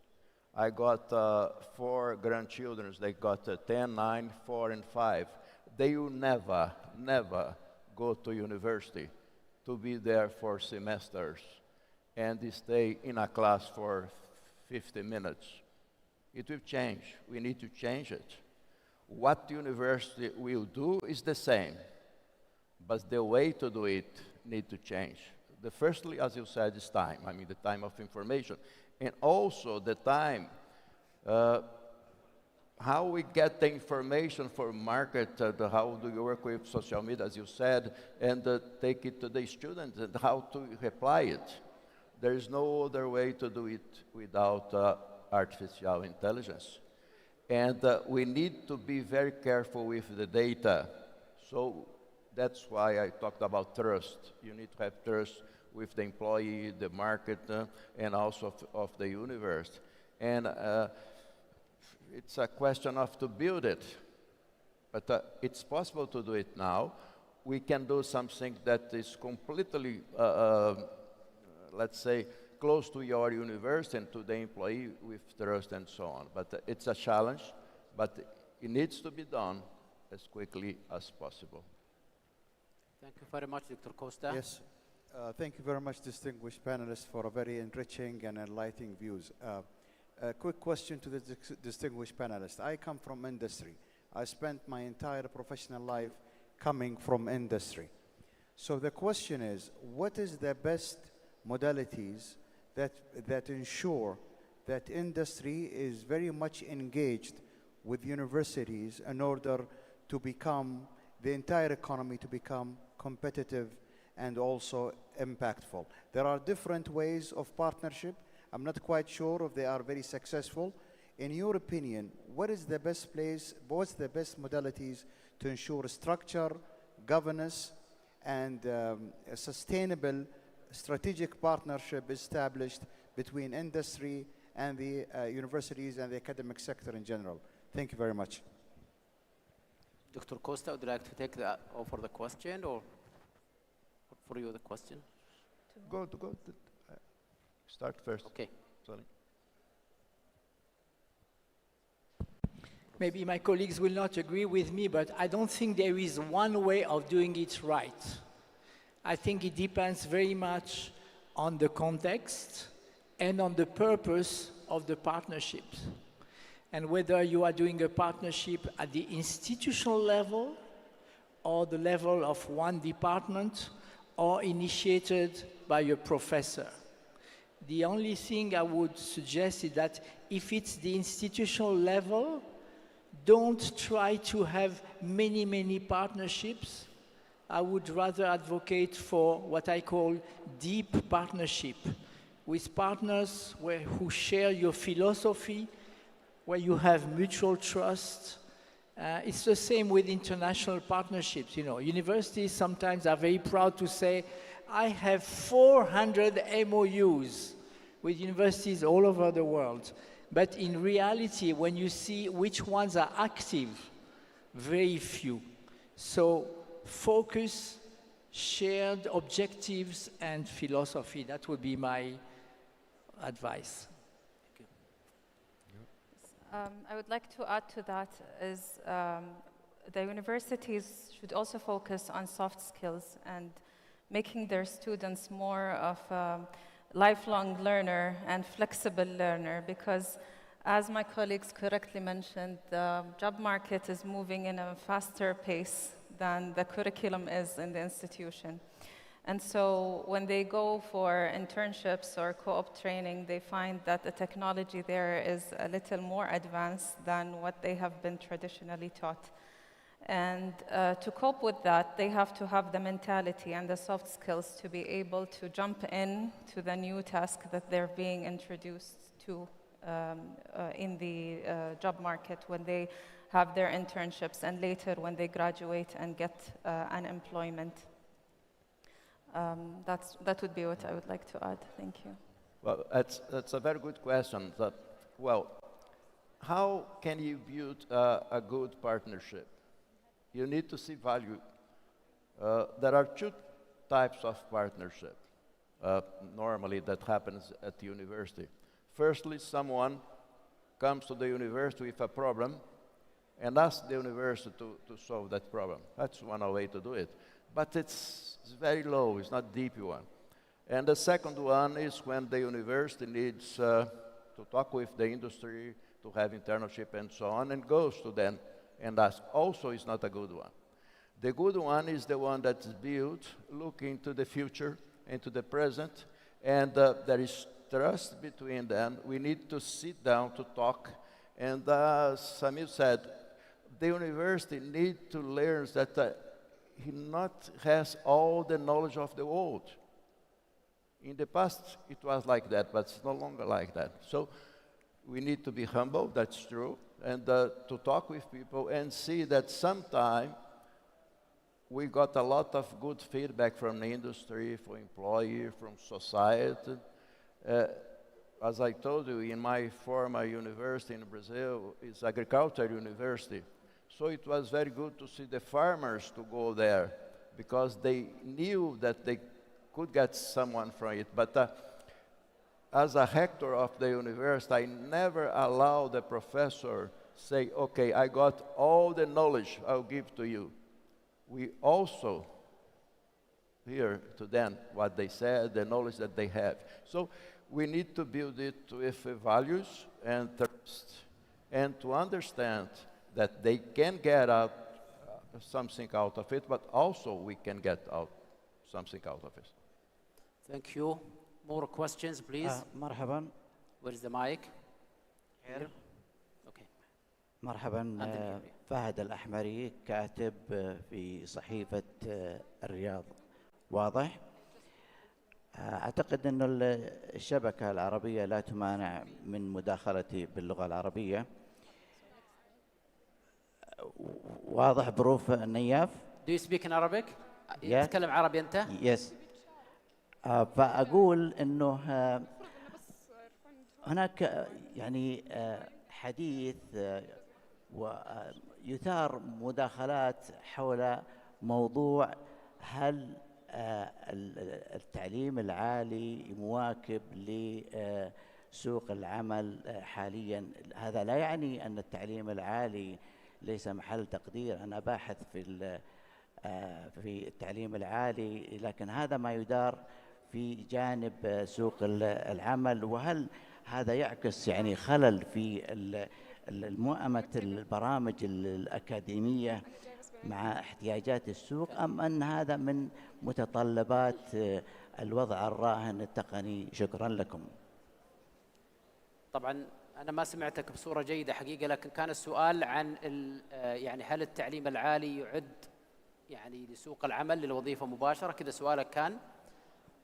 أم يفترض أن التعليم العالي يعد الشخصية المتكاملة المتكيفة مع التغيرات اللي تحدث في سوق العمل في كل زمان ومكان؟ هذا كذا كان سؤالك؟ أوكي كذا ممتاز.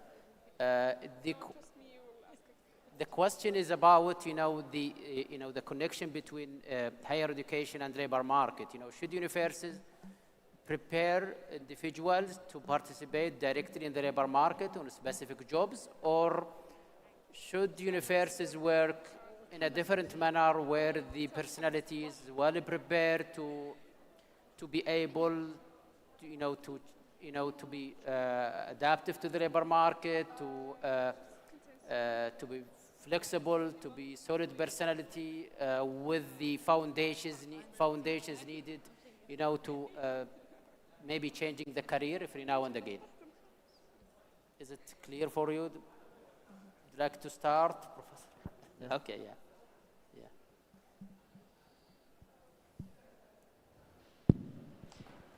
Thank you for this very important question. Indeed, with all these changes, in some engineering disciplines, and Professor Nasser can correct me if I'm wrong, but you will find that by the time a young graduate finishes his 4 or her 4 years of studies, some of the things they learned in first year is already obsolete. So we need to prepare with the complex competencies and the capacity to do lifelong learning. who among us would take our children, or in my case, grandchildren, to a medical doctor who graduated 40 years ago and has not gone back to update his skills, or airplane pilot for that matter? So it's all about capacity to self-learn, critical thinking. You know, today there is so much fake news. You can, including with artificial intelligence. So it's so important to prepare our young people to discern, to distinguish between what is right and what is wrong. And it's right in factual terms, but also right in ethical terms, to have positive ethical values. To work in teams, if you think about it, from kindergarten to the time we get our doctoral degree, we get evaluated as individuals. But in real life, I challenge you to mention just one profession where we work as individuals today.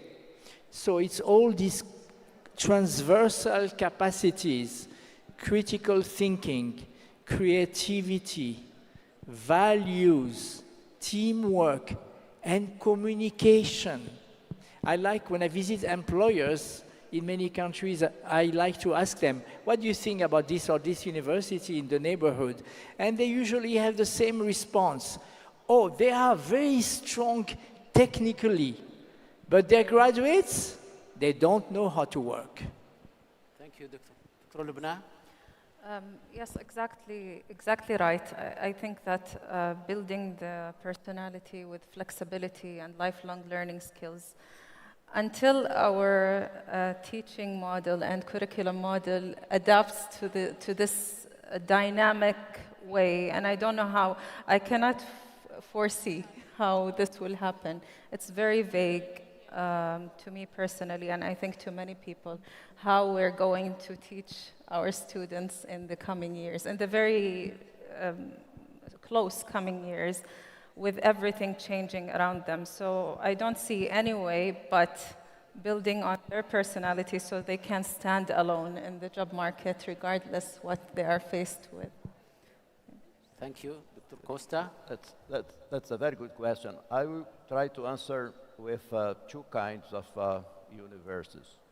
If you look at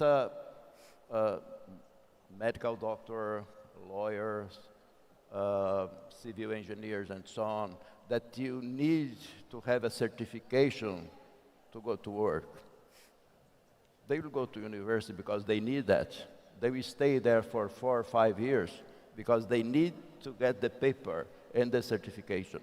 But if you look at computer science, last question. Students are getting out of the university because they learn more outside than in the university. So we need to decide what to do. And as Jamil said, if you let's look now at the radiologists, for example. The students that went to study radiology 4 years ago, now AI is greater than him to see the image and the figures. So what he learned in the first year doesn't work anymore. So we need to change. Again, we need to stop to think about semester, year, and 4 year, and to have a pattern of learn that the students will feel that there is a sense to be there, there is a meaning to be there, because otherwise they are going abroad because the knowledge is available everywhere. Thank you, Dr. Costa. One last question from here. Please, organizers, let us have a last question.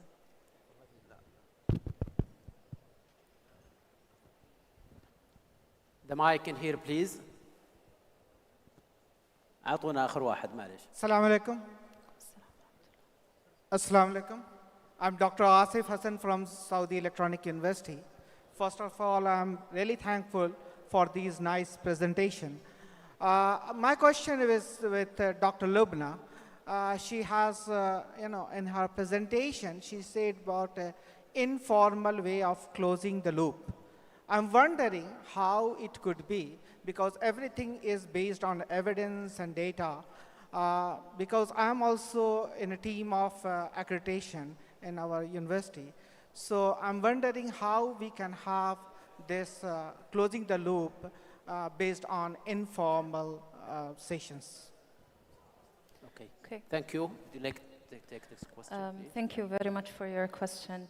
So when we are talking about closing the loop traditionally, we're talking about a long cycle. And what institutions usually face is by the time the traditional reports come in and decisions are officially made, the cycle has already started, and it's too late to embed any changes within the next cycle. So now, with the introduction of AI and the dashboards that can integrate everything together, we're hoping that this cycle will be fast enough or even live that decisions and changes and improvements will be made in almost instantly or in a very fast manner, so that improvements or action plans for improvements that are based on the previous cycle are integrated in a timely manner within the next cycle. And this is based on information that is collected through interactive dashboards and new technology from different stakeholders, which AI can then analyze into themes and give you warning signs and flag certain things and help you in decision making. And this will help you, with the presence of this information, to close the quality loop realistically speaking, and in a very efficient manner. Okay, thank you very much, Dr. Lubna. I know many are having questions, but time is up, and they are strict with us now to adjourn our session. So thank you very much, Your Excellency Dr. Costa, Dr. Lubna, Professor Salmi, and thank you very much all the audience for your attention. Thank you.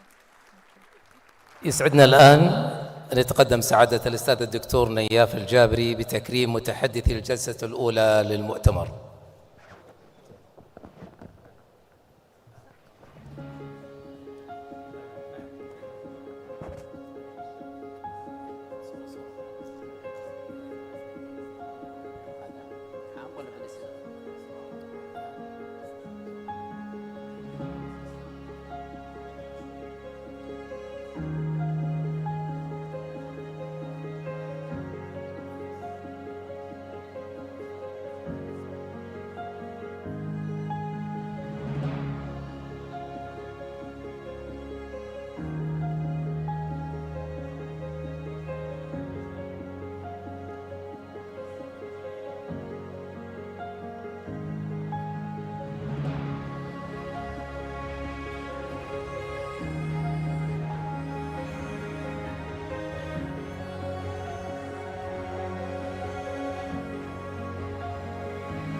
نتوقف قليلا لأداء الصلاة وتناول وجبة الغداء، ونعود لاستئناف جلساتنا عند الساعة 1:30.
السيدات والسادة الكرام، نأمل منكم سرعة التفضل بالجلوس على مقاعدكم. سنبدأ بعد لحظات من الآن. Ladies and gentlemen, please take your seats now. We are starting shortly. السيدات والسادة الكرام، نأمل منكم سرعة التفضل بالجلوس على مقاعدكم. سنبدأ بعد لحظات من الآن. Ladies and gentlemen, please take your seats now. We are starting shortly.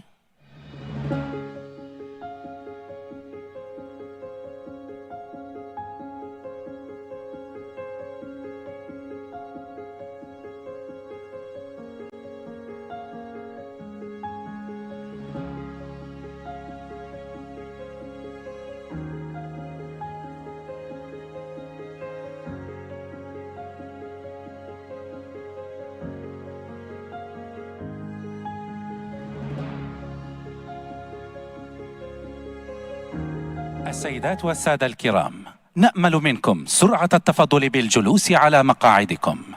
سنبدأ بعد لحظات من الآن. Ladies and gentlemen, please take your seats now. We are starting shortly. السيدات والسادة الكرام، نأمل منكم سرعة التفضل بالجلوس على مقاعدكم. سنبدأ بعد لحظات من الآن. Ladies and gentlemen, please take your seats now. We are starting shortly.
مرحبا بكم مجددا في الجلسة الثانية.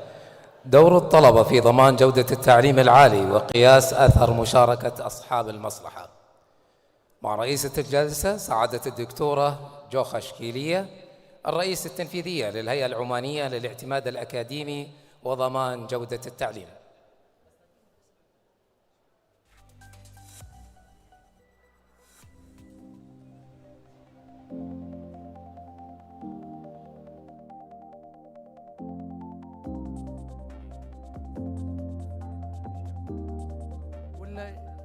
الشاشة هذه كلها في الأرض تبين من جميع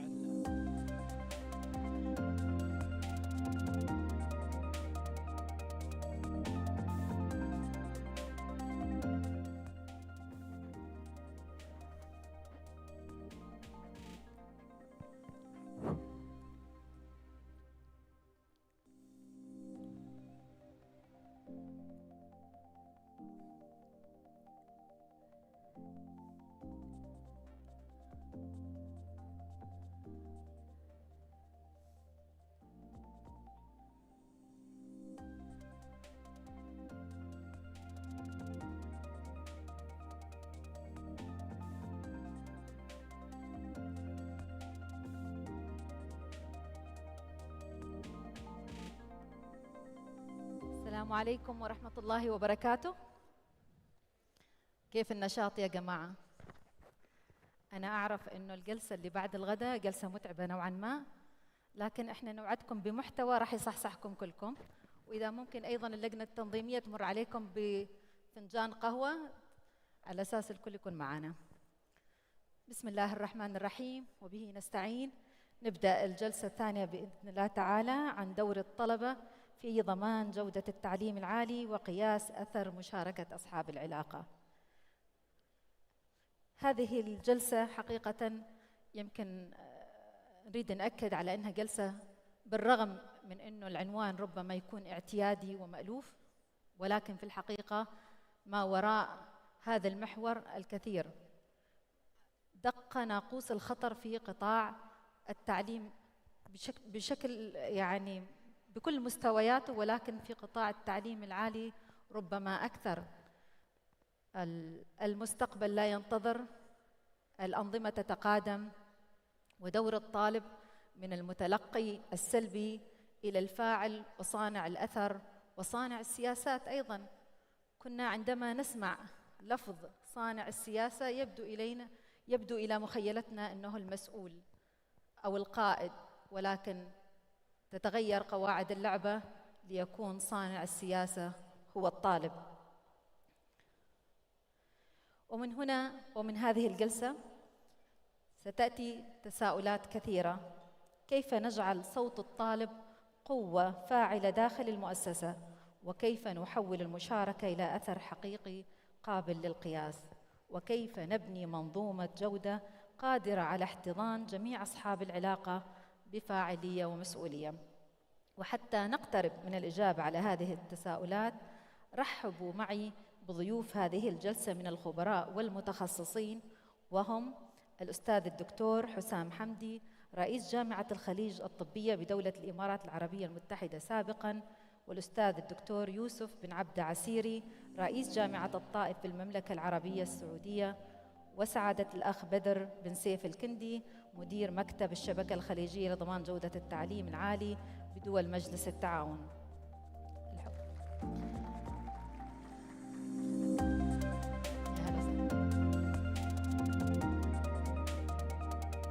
يا هلا اضغط على هذا. طيب نبدأ أولى أوراق هذه الجلسة مع المتحدث الأول، وهو الأستاذ الدكتور حسام حمدي، رئيس جامعة الخليج الطبية بدولة الإمارات العربية المتحدة سابقاً، وعنوان ورقته كيف يتعلم الطلبة في العام 2025 وما بعده، الانعكاسات على الاعتماد وضمان الجودة في التعليم الصحي. الأستاذ الدكتور حسام حمدي طبيب وجراح وأكاديمي مصري، شغل سابقاً منصب رئيس جامعة الخليج الطبية بالإمارات العربية المتحدة كما ذكرت، كما شغل مناصب قيادية في جامعات الشارقة والخليج العربي، ومستشار لمنظمة الصحة العالمية. ويعد من رواد التعليم الطبي في العالم العربي، ويتمتع بخبرة تمتد لأكثر من 50 عاماً في تطوير المناهج والتدريس السريري. حصل على عدة جوائز دولية وابتكر نماذج تعليمية متقدمة. تفضل بروف. طبعاً نذكر فقط دكتور أن عندك 20 دقيقة، وأعتقد هم وبلغوني أني لازم أكون ستريكت مع المتحدثين، فإذا عملت كذا يعني الوقت انتهى. تفضل. Thank you very much. Let me immediately start. I think this is, it summarizes what I'm going to talk about. This statement was in 2001. Our students have changed radically, as Prinsky was saying.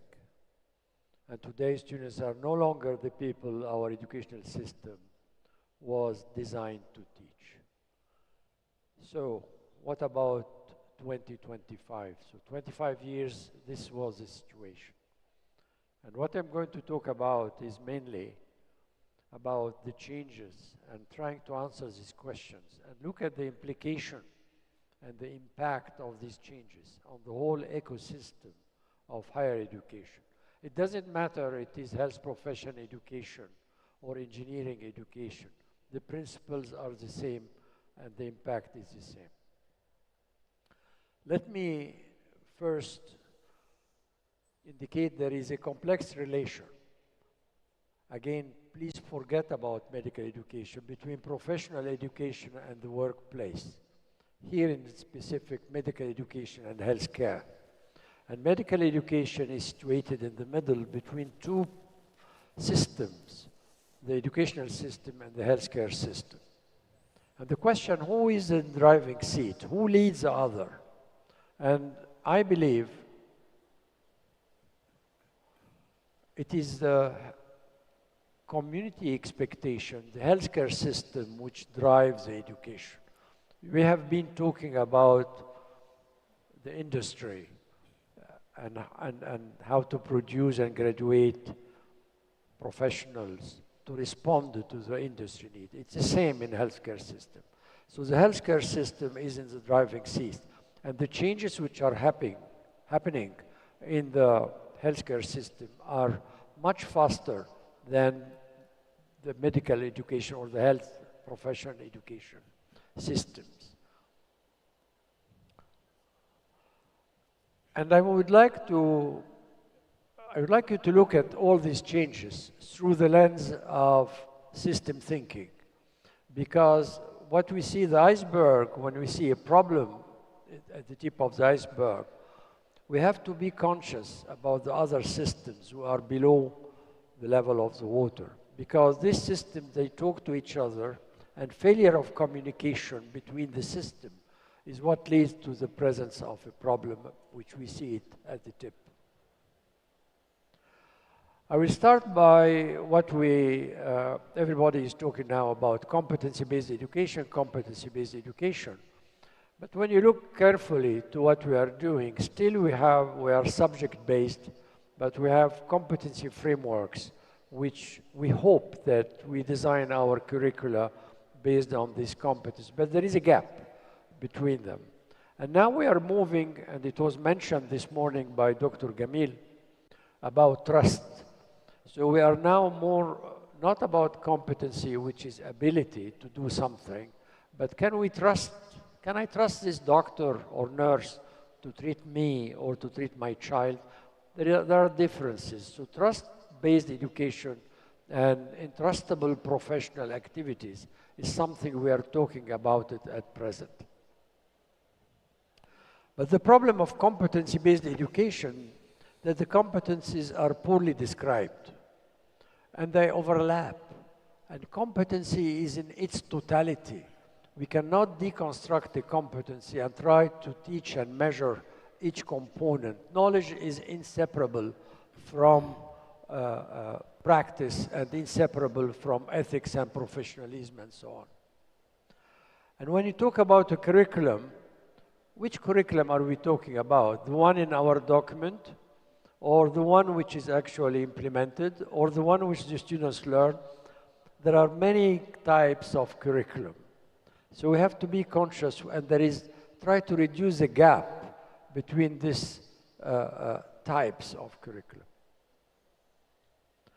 So in 2025 and beyond, it's not important which strategy you teach through it, PBL or TBL or the curriculum, but these factors are very important. The selection of students, very important. The adaptive teachers, how they adapt to these changes. The quality of student-faculty partnership and relation. Accessibility to work environment and training in the work environment. These are the crucial factors when we evaluate an educational program. This famous picture, of course, this is what is happening now, call it Z generation and so on. Perhaps I don't know, boomers or builders, but what about the next generation? And to understand how medical students learn in the artificial intelligence age, this is a paper we've just published it, because we don't know exactly how they learn now. We know. So we conducted this study, which was published a few months back, and these are some of the findings. Students are looking for the best lecture about a topic. They are not waiting for the lecture. So imagine that the lecture is not important, while a lot of the accreditation systems are based on how much theory is given and how many lectures and so on. The double speed, they play the lecture in a double speed. They review exam questions. They work in groups. They have an e-portfolio which collect what they are able to do, because this would be important. And learning is done at their convenience, Starbucks and other places. They work together to find good resources. They don't read textbooks or journals. So all these changes are taking place. So the question again, what are the implications of what is happening on the whole ecosystem? New faculty are coming up. The faculty, and we keep calculating the famous teaching load, how many credit hours they teach. And we try to quantify things, but if they are not giving lectures or the students are not going to lecture, so what we are going to do? So all these are very important points. We have to take them to the partnership. It was mentioned this morning. The student as partners in co-design, in co-delivery. But again, how to do it? This is a question. The learning approaches will change from a teacher-directed learning, and then we came up with what we call it self-directed learning, which is an ambiguous terminology. We don't know exactly what does it mean. But what we are moving towards it now is directed self-learning, where the faculty will play a role with the students in how they create the learning environment. The new technology, we have been talking about AI and other type of technology, which has led to a great disruption. Again, we have published recently in 25 in JAMA about the competency, the digital health competencies in medical education framework. The first framework on introducing digital competency as a vertical theme in any curriculum. Particularly here we are focusing on health profession education. We are moving now from precision medicine to precision education, where we collect many data similar to precision medicine. There is no one type of cancer breast. Now there are 40 types of cancer breast based on the genetics. So collecting data about the students and about the whole ecosystem, and then making decisions based on that, artificial intelligence is helping in doing that. Students learning with AI. Now it is a companion. They have a companion. So the students, he has a companion with him, and they are learning together. The AI is coaching, helping, supporting, even assessment. They are assessed together. So these are new changes which are taking place. The assessment system, By the way, there is no system which can detect now Turnitin or something like that. It has proved its failure in identifying if the assignment is done by AI or by the students. That's why I'm coming up with going back to oral exam, Viva exam, and I call it OSVI, Objective Structure Viva exam, which you can test things. But be careful, all the assignments, written assignments, there is a challenge how to evaluate it. I like conceptual frameworks, and this is an important conceptual, multi-conceptual framework for measuring health profession education and institution. The issue of validity and correlation and relation between competency and performance, between learning outcomes and practice outcomes. So this is why using a conceptual model like the Dreyfus and Dreyfus model or the Kirkpatrick model, where we used to measure more at level 1 and 2, now we are measuring more at the output and the outcomes. And I have to give a big credit to the Accreditation Commission in UAE, because they have changed a lot of the processes and how to accredit to focus more on the level 3 and level 4. It's not easy because the KPI and the validity of what we are measuring is important. So the new accreditation systems and quality assurance system will move gradually from time-based education to trust-based education, but the problem is how to measure outcomes. Still, we are struggling with this. Where accreditation system fails, usually in measurement of validity of the instruments which we are using it. Is it valid? Is it measuring what is intended to be measured?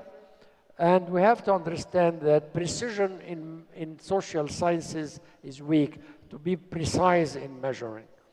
I think this is my last slide, and I want you to visualize the ecosystem.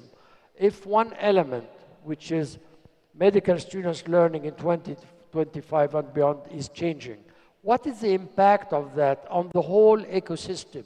How we teach, how we assess, how we evaluate, on the governance, on the finance, on the physical facilities, everything. So please, let's look at it through the lens of system thinking. And thank you very much for giving me this opportunity. Well done, Doctor. شكرا دكتور حسام على هذه الورقة الثرية والعميقة التي ركزت على التحولات الجوهرية التي يشهدها تعليم المهن الصحية في ظل التغيرات السريعة في أنظمة الرعاية الصحية والثقافة والتكنولوجيا. ندعو الآن الأخ الأستاذ الدكتور يوسف عسيري رئيس جامعة الطائف ليشاركنا هذه الجلسة المهمة حول دور الطلبة في ضمان جودة التعليم العالي وقياس أثر مشاركة أصحاب العلاقة نحو ممارسات ضمان جودة عالية الأثر ومشاركة أصحاب المصلحة وتمكين الطلبة. الأستاذ الدكتور يوسف عسيري رئيس جامعة الطائف حالياً، وعمل سابقاً وكيلاً لجامعة الملك سعود للتخطيط والتطوير، كما عمل عميداً لكلية الصيدلة بذات الجامعة، وهو عضواً مؤسساً في الهيئة العامة للغذاء والدواء، وعضواً مؤسساً الجمعية الصيدلية السعودية، وعضواً في مجلس الأمناء في هيئة التخصصات الصحية، وعضواً في مجلس الاعتماد الصيدلي في الولايات المتحدة الأمريكية ACPE، بالإضافة إلى عضويته في العديد من الجمعيات والمجالس العلمية داخل وخارج المملكة العربية السعودية. نرحب بك أستاذ يوسف. تفضل. شكرا لكم. في البداية أحب أشكر جميع الزملاء والزميلات في المؤتمر، دعوني للمؤتمر السادس للشبكة العربية، وأشكر هيئة تقييم التعليم والتدريب على دعوتي. أنا يعني أغبط الزملاء في الهيئة وفي الشبكة على حسن التنظيم وحسن الاستقبال صراحة، واليوم والترتيب حقيقة في الحفل، وهم الزملاء كانوا كذا يركبون الميكروفون أتت القريحة، فأنا ودي أشكر وأحيي الجمهور، فكتبت بيتين شعر إذا أذنت لي بإلقائها، فأقول فيها: تفضلتم فزاد الحفل أنسا، وشكرا للمنظمين على الجمال، وللحاضرين حضوركم عزا، به يسمو اللقاء إلى الكمال. ما شاء الله عليك. أنا ودي أبدأ بقصتين، لأنه شايف نيو جينيريشن هنا في الجودة. الجودة شيء قديم ترى، ما هو شيء، هو في كل الديسيبلينز ليس فقط في التعليم. أذكر عندما كنت في جامعة نورث كارولاينا تشابل هيل، كنت ريزيدنت في عام 1992. كان عندنا مقرر، المقرر هذا يتكلم على الهوسبيتال اورجانيزيشنال ستراكشر. فجانا السي او وقال إذا في نهاية أعطانا محاضرة 3 ساعات، وقال إذا تبغى تضبط عمل المستشفيات، بحكم أننا صيدلة يعني والدكتور جراح ترى، وفي تداخل كبير بين الجراحة والصيدلة، قال لازم تركز على شغلتين تضبطها. الأولى هي الجودة، يعني مبدأ الجودة الناس تتكلم فيه من زمان. الجودة سواء في الخدمات الصيدلية، الجودة في النيرسينج، الجودة في الإدارة، الجودة في الفاينانس، لازم تضبط الجودة. ولازم تضبط الانفكشس كنترول. الانفكشس كنترول هذا مهم، لأنه إذا ما ضبط هذه الأمرين، إذا ضبطها تضبط كل المنشأة. وهي فعلا يعني الجودة إذا ضبطت كل المنشأة. فأنا أخذت هذا وتحمست، وبعد ما تخرجت ورجعت للجامعة في جامعة الملك سعود، وكنت وكيل الكلية في عام 2002. فبدأت أعمل استمارات، كان عندنا الجودة، والعميد وقتها وزع تعميم وقال إنه كل أستاذ يترك 10 دقائق في نهاية المحاضرة عشان نأخذ رأي الطلاب عن المحاضرة والمقرر والأستاذ وكذا. فقلت طيب، فنزلت أنا أول شيء أنا نزلت بنفسي يعني، حتى يعني أول مرة. فدخلت عند أستاذ درسني وأستاذي هو، فقلت له جيت قبل 10 دقائق دقيت الباب، قال إيش تبغى يا يوسف؟ قلت له نبغى قال يعني تبغى تقيمني؟ قلت لا والله نبغى ناخذ رأي الطلاب كذا. قال اطلع برا. طردني. ما في كان ترى بايلوز تحكم وأنظمة ولوائح وتعاميم، ما كان فيه. هذا اجتهادا مني كوكيل كلية. ولذلك أنا اليوم حتكلم عن دور الطلبة في ضمان جودة التعليم العالي، قياس أثر المشاركة. ما أدري عند الريموت ولا عند من؟ شكرا دكتور. محاور العرض أنا حتقدم بمقدمة وعن جودة التعليم العالي في المملكة، راح أتكلم على دور الطلبة كشركاء، وهذا العرض يعني ويمكن أذكر نموذج في جامعة الطائف، سنس إن أنا من جامعة الطائف. إحنا عندنا تعد الجودة في التعليم العالي تعتبر محرك رئيس للتنمية الاقتصادية والاجتماعية في المملكة. أيضا تساهم في بناء اقتصاد معرفي متنوع، تنمية رأس المال البشري، تعزز القدرة التنافسية للجامعات السعودية على المستوى العالمي والمحلي أيضا، وأيضا تضمن موائمة مخرجات التعليم مع احتياجات سوق العمل اللي تكلمنا فيها قبل في السيشن الأول، وتحقق أهداف رؤية المملكة العربية السعودية 2030 في تطور التعليم. احنا عندنا يمكن أكثر من 30 جامعة حكومية، أكثر من 14 جامعة أهلية غير الكليات، عندنا 1,000,000 وشوي طالب، عندنا 80,000 عضو هيئة تدريس أو أكثر. كل هذه مؤسسات تحتاج إلى ضبط العملية التعليمية. ننظر من هم أصحاب المصلحة الرئيسيين، كلنا تكلمنا فيها: طلبة، أعضاء التدريس، خريجين، أرباب عمل، جهات تنظيمية. ترى كل هذولا يتداخلوا في إنتاج الجودة. أنا أعتبر الجودة هو الإند برودكت، الجودة دائما هي الإند برودكت. نشوف كيف كان في السابق الطلاب وضعهم وكيف كان الطلاب وضعهم الآن. في دور الطالب في منظومة التعليم العالي تحول جذري جدا، ويمكن الدكتورة علقت أنه دور الطلاب أصبح الآن ترى دور محوري ومهم يحسب حسابه أعضاء هيئة التدريس. ولذلك كان في دور سلبي تقليدي، والآن لا، الآن الطالب يعتبر شريك استراتيجي في تحسين جودة التعليم. في السابق كان متلقي سلبي للمعرفة، الآن لا، مشارك في بناء المعرفة. في السابق كان الطالب مستهلك للخدمة التعليمية، الآن لا، يعتبر شريك في تصميم وتقييم الخدمة. هذه اللي انطردت فيها يوم قال لي اطلع برا، كنا نبغى الطالب يشارك فيها. مشاركة محدودة في التقييم، الآن مشاركة في جميع مراحل ضمان الجودة. تمثيل رمزي في اللجان، الآن أصبح في تمثيل فعال في صنع القرار، هناك مجالس كما سيأتي معنا.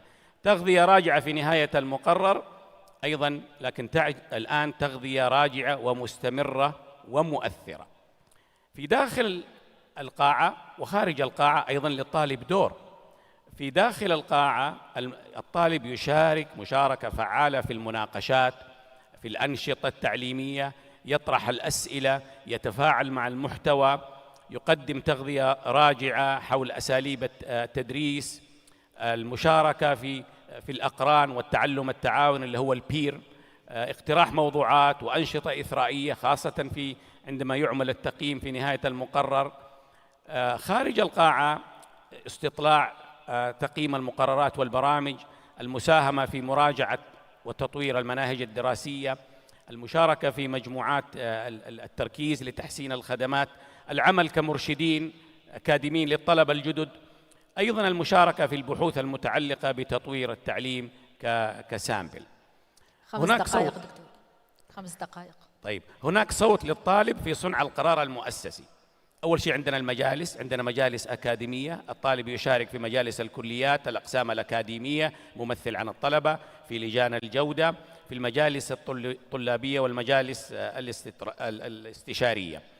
استطلاع الرأي، عندنا استطلاعات رأي كثيرة للطلاب، عندنا عن المقرر الدراسي، البرنامج الأكاديمي، الخدمات الطلابية سواء من عمادة قبول التسجيل، عمادة شؤون الطلاب، تعميم تجربة شاملة للطلاب، آلية الاستفادة. احنا نستفيد، نحلل النتائج، فين نقاط القوة وين نقاط الضعف، مناقشة النتائج مع أعضاء هيئة التدريس والإداريين. كان في السابق الموديل القديم لا يمكن أن يناقش أي شيء مع عضو هيئة التدريس، عضو هيئة التدريس هو سيد الموقف. أيضا نضع خطط تحسين على التغذية الراجعة، نتابع في تحسين الخطط، وأيضا نغلق حلقة التغذية الراجعة بإبلاغ الطلبة بالإجراءات المتخذة. كان في السابق الطالب فقط يكتب الاقتراح، الآن لا. ولذلك يعني أنا ذكرت بعض الأمثلة من هيئة ضمان الجودة للتعليم العالي بالمملكة المتحدة، ويمكن لضيق الوقت أنا ما أقدر، واليوروبيان ستاندرد أند جايد لاينز كيف يتم، وأيضا من الACPE، من الإبت آسف، ويمكن هذه، ومن الACSP. كل هذه ذكرت مشاركات الطلاب. أيضا في ضمان الجودة هناك معايير من هيئة التعليم والتدريب، سواء على المستوى المؤسسي أو على المستوى البرامجي. المعيار الثالث مثلا للطلاب، المعيار الأول إدارة البرنامج، هناك معايير أخرى. بس عندنا عقبات وتحديات تواجه تفعيل الطلبة. أول شيء ضعف الوعي بأهمية المشاركة في ضمان الجودة، الخوف على التغيير من الرأي وتقديم النقد البناء، ما زال الطلاب يخافوا من ردة فعل الأستاذ. أيضا ضيق الوقت والانشغال بالمتطلبات الأكاديمية، فالطلاب يحجموا عن هذا، وعدم رؤية نتائج ملموسة في حياتهم الدراسية في سنته، لكن ممكن التحسين يتم في الجروب الثانية أو في القسمة. على مستوى المؤسسة هناك مقاومة تنظيمية لإشراك الطلبة في صنع القرار مهما يكن، هناك بيروقراطية في سرعة الاستجابة، هناك نقص في بعض الموارد المخصصة لدعم مشاركة الطلبة. ولذلك لتعزيز المشاركة نأمل أن يكون هناك في بناء ثقافة للمشاركة، هناك يكون عندنا تطوير للقدرات وتحسين لآليات المشاركة. ويمكن لو نلاحظ ما هو الأثر المتوقع من التغذية الراجعة، عندنا تطوير المناهج والتدريس، تحسين الخدمات، تعزيز بيئة التعليم. وبيئة التعليم ترى مهمة جدا. أنا أقول ما لا يمكن قياسه لا يمكن إدارته. هذا طيب، ولذلك ولا يمكن إدارته لا يمكن تحسينه، وعليه فإن قياس أثر مشاركة الطلبة هو الخطوة الأولى نحو تعزيز دورهم الفعال في ضمان الجودة. تؤدي طبعا المشاركة الطلابية إلى تعلم أفضل، وهكذا. انتهى وقتي، شكرا لك. الوقت. شكرا جزيلا أستاذ دكتور يوسف، ورقة رائعة ومثرية، وكنا نتمنى تختمها بقصيدة لو كان الوقت يسمح، لكن للأسف الوقت يدركنا. أمتعتنا في هذه الورقة يعني المثرية بأمانة. ننتقل الآن إلى المتحدث الثالث، وهو سعادة الأخ بدر الكندي، والذي سيتحدث عن نتائج الدراسة التي نفذها مكتب الشبكة الخليجية لضمان جودة التعليم العالي، والتي تضمنت تحليلاً معمقاً لمستوى مشاركة الطلبة في عمليات الاعتماد وضمان الجودة في مؤسسات التعليم العالي بدول مجلس التعاون، مستندة إلى عينة كبيرة ضمت 4241 طالب وطالبة من مختلف المراحل والقطاعات. سعادة الأخ بدر الكندي يشغل منصب مدير مكتب الشبكة الخليجية لضمان جودة التعليم العالي في الأمانة العامة لمجلس التعاون منذ أكتوبر 2020، ويتمتع بخبرة تتجاوز 24 عاماً في التعليم العالي. يحمل ماجستيراً في الإدارة الحكومية وتحليل السياسات من الولايات المتحدة، وبكالوريوس تربية في اللغة الإنجليزية من سلطنة عمان، وهو باحث دكتوراه في ضمان جودة التعليم العالي منذ العام 2022. شارك في عدد من اللجان الوطنية والعربية والدولية، وكان ممثلاً لوزارة التعليم العالي العمانية في عدة لجان واتفاقيات تعاون دولية. فليتفضل سعادة الأخ بدر مشكوراً بتقديم ورقته. شكراً. شكراً جزيلاً سعادة الأخت الدكتورة جوخة. بسم الله الرحمن الرحيم، والصلاة والسلام على أشرف المرسلين سيدنا محمد وعلى آله وصحبه أجمعين، وبعد. بداية أتوجه بالشكر الجزيل إلى الأخوة الزملاء في الشبكة العربية لضمان الجودة، وكذلك الأخوة الزملاء في هيئة تقويم التعليم والتدريب في المملكة على حسن التنظيم والاستقبال وكرم الضيافة. كذلك الشكر لكم على حضور هذه الجلسة، وإن شاء الله نقدم لكم ما يفيد بإذن الله تعالى. بداية، مكتب الشبكة الخليجية هو أحد المكاتب التابعة للأمانة العامة لمجلس تعاون دول الخليج العربية. طبعا الأمانة العامة مقرها في الرياض، ولكن مكتب الشبكة يتخذ من مدينة مسقط مقرا له. بالنسبة لمشاركة الطلبة في عمليات الاعتماد وضمان الجودة في دول مجلس التعاون، الورقة هذه مختلفة قليلا، حيث أنها مبنية بالكامل على ما قاله الطلبة في دول مجلس التعاون، وبالتالي جميع البيانات والمعلومات والاستنتاجات التي سنعرضها لكم هي ما قاله الطلبة في دول مجلس التعاون. في البداية سنقدم نبذة عن الدراسة من حيث الأهداف والمنهجية والمحاور، كذلك ثم نقدم تصور لبعض الجوانب التي تحتاج إلى تحسين في دول المجلس، ومن ثم بعض الملاحظات والاستنتاجات، وأخيراً سنقدم بعض التوصيات لعلها تساعد بإذن الله تعالى. أهداف الدراسة. طبعاً الدراسة في الحقيقة تركز على 5 أهداف أساسية. 1، قياس مستوى وعي الطلبة في دول مجلس التعاون بمفاهيم ضمان الجودة والاعتماد الأكاديمي. كذلك مدى وجود مشاركة فعلية للطلبة في الجامعات في دول المجلس، وكيف يقيم الطلبة استجابة المؤسسات التعليمية. كذلك نحاول أن نسلط الضوء على بعض النقاط أو الجوانب التي تحتاج إلى تحسين، ونسهم كذلك في تقديم بعض التوصيات التي قد تساعد في حلحلة بعض التحديات. طبعا الدراسة قام بها مكتب الشبكة الخليجية لضمان الجودة في التعليم العالي في دول مجلس التعاون، واستهدفت الدراسة جميع الطلبة الدارسين في مؤسسات التعليم العالي في دول مجلس التعاون، مؤسسات حكومية وخاصة، ونتكلم عن طلبة في مرحلة الدراسة الجامعية وكذلك مرحلة الدراسات العليا. وتم استخدام استبانة مبنية في معظمها على مقياس من 5 نقاط أو كما يعرف به ليكارت سكيل، وبعض الأجزاء متكونة من أسئلة ثنائية. المشاركات كانت في الحقيقة متوزعة على جميع دول المجلس. المشاركة الأكبر كانت يعني بطبيعة الحال من المملكة العربية السعودية، والمشاركات الأقل كانت من دولة قطر، ولكن الإجمالي كان 4241 طالب وطالبة موزعين على مختلف المستويات الدراسية. ولعلكم تلاحظون في التوزيع الديموغرافي لعينة الدراسة، لو نظرنا إلى أقصى اليمين سنلاحظ أن غالبية الطلبة من مرحلة البكالوريوس، ولكن عندنا أيضا مشاركات جيدة من طلبة الدراسات العليا. الأعمدة التي في الوسط شبه متساوية تمثل السنوات الدراسية للطلبة، وكذلك الأعمدة التي بعدها نوعية المؤسسة التعليمية حكومية وخاصة. كذلك هناك تناسب إلى حد ما بين مشاركات الذكور والإناث، مع وجود تفوق يعني للإناث بشكل ملحوظ في المشاركات التي كانت من دولة الكويت ومن دولة الإمارات العربية المتحدة. المحور الأول المشاركة في عمليات الاعتماد وضمان الجودة في المؤسسات التعليمية. وجهنا للطلبة عدة أسئلة، منها هل توجد قنوات واضحة في المؤسسات التعليمية لتقديم المقترحات؟ هل أنت كطالب تعرف أين تقدم مقترحاتك؟ هل أنت كطالب لديك الثقة للتعبير عن رأيك بدون خوف من أي عواقب؟ هل تحصل على رد من المؤسسة التعليمية؟ هل لك مشاركات فعلية في أنشطة ضمان الجودة في مؤسسات التعليم العالي؟ النتائج حقيقة كانت متفاوتة إلى حد ما. نبدأ في البداية بالنقاط الإيجابية. غالبية الطلبة من 60 إلى 65% أكدوا أن هناك فعلا قنوات توفرها مؤسساتهم التعليمية لتقديم مقترحاتهم. كذلك غالبية الطلبة يعلمون أين يمكنهم أن يقدمون هذه المقترحات. أكثر من نصف الطلبة أكدوا بأنه لديهم الثقة للتعبير عن رأيهم دون خوف. وهنا لدينا ملاحظة سوف أذكرها في شريحة لاحقة بإذن الله تعالى.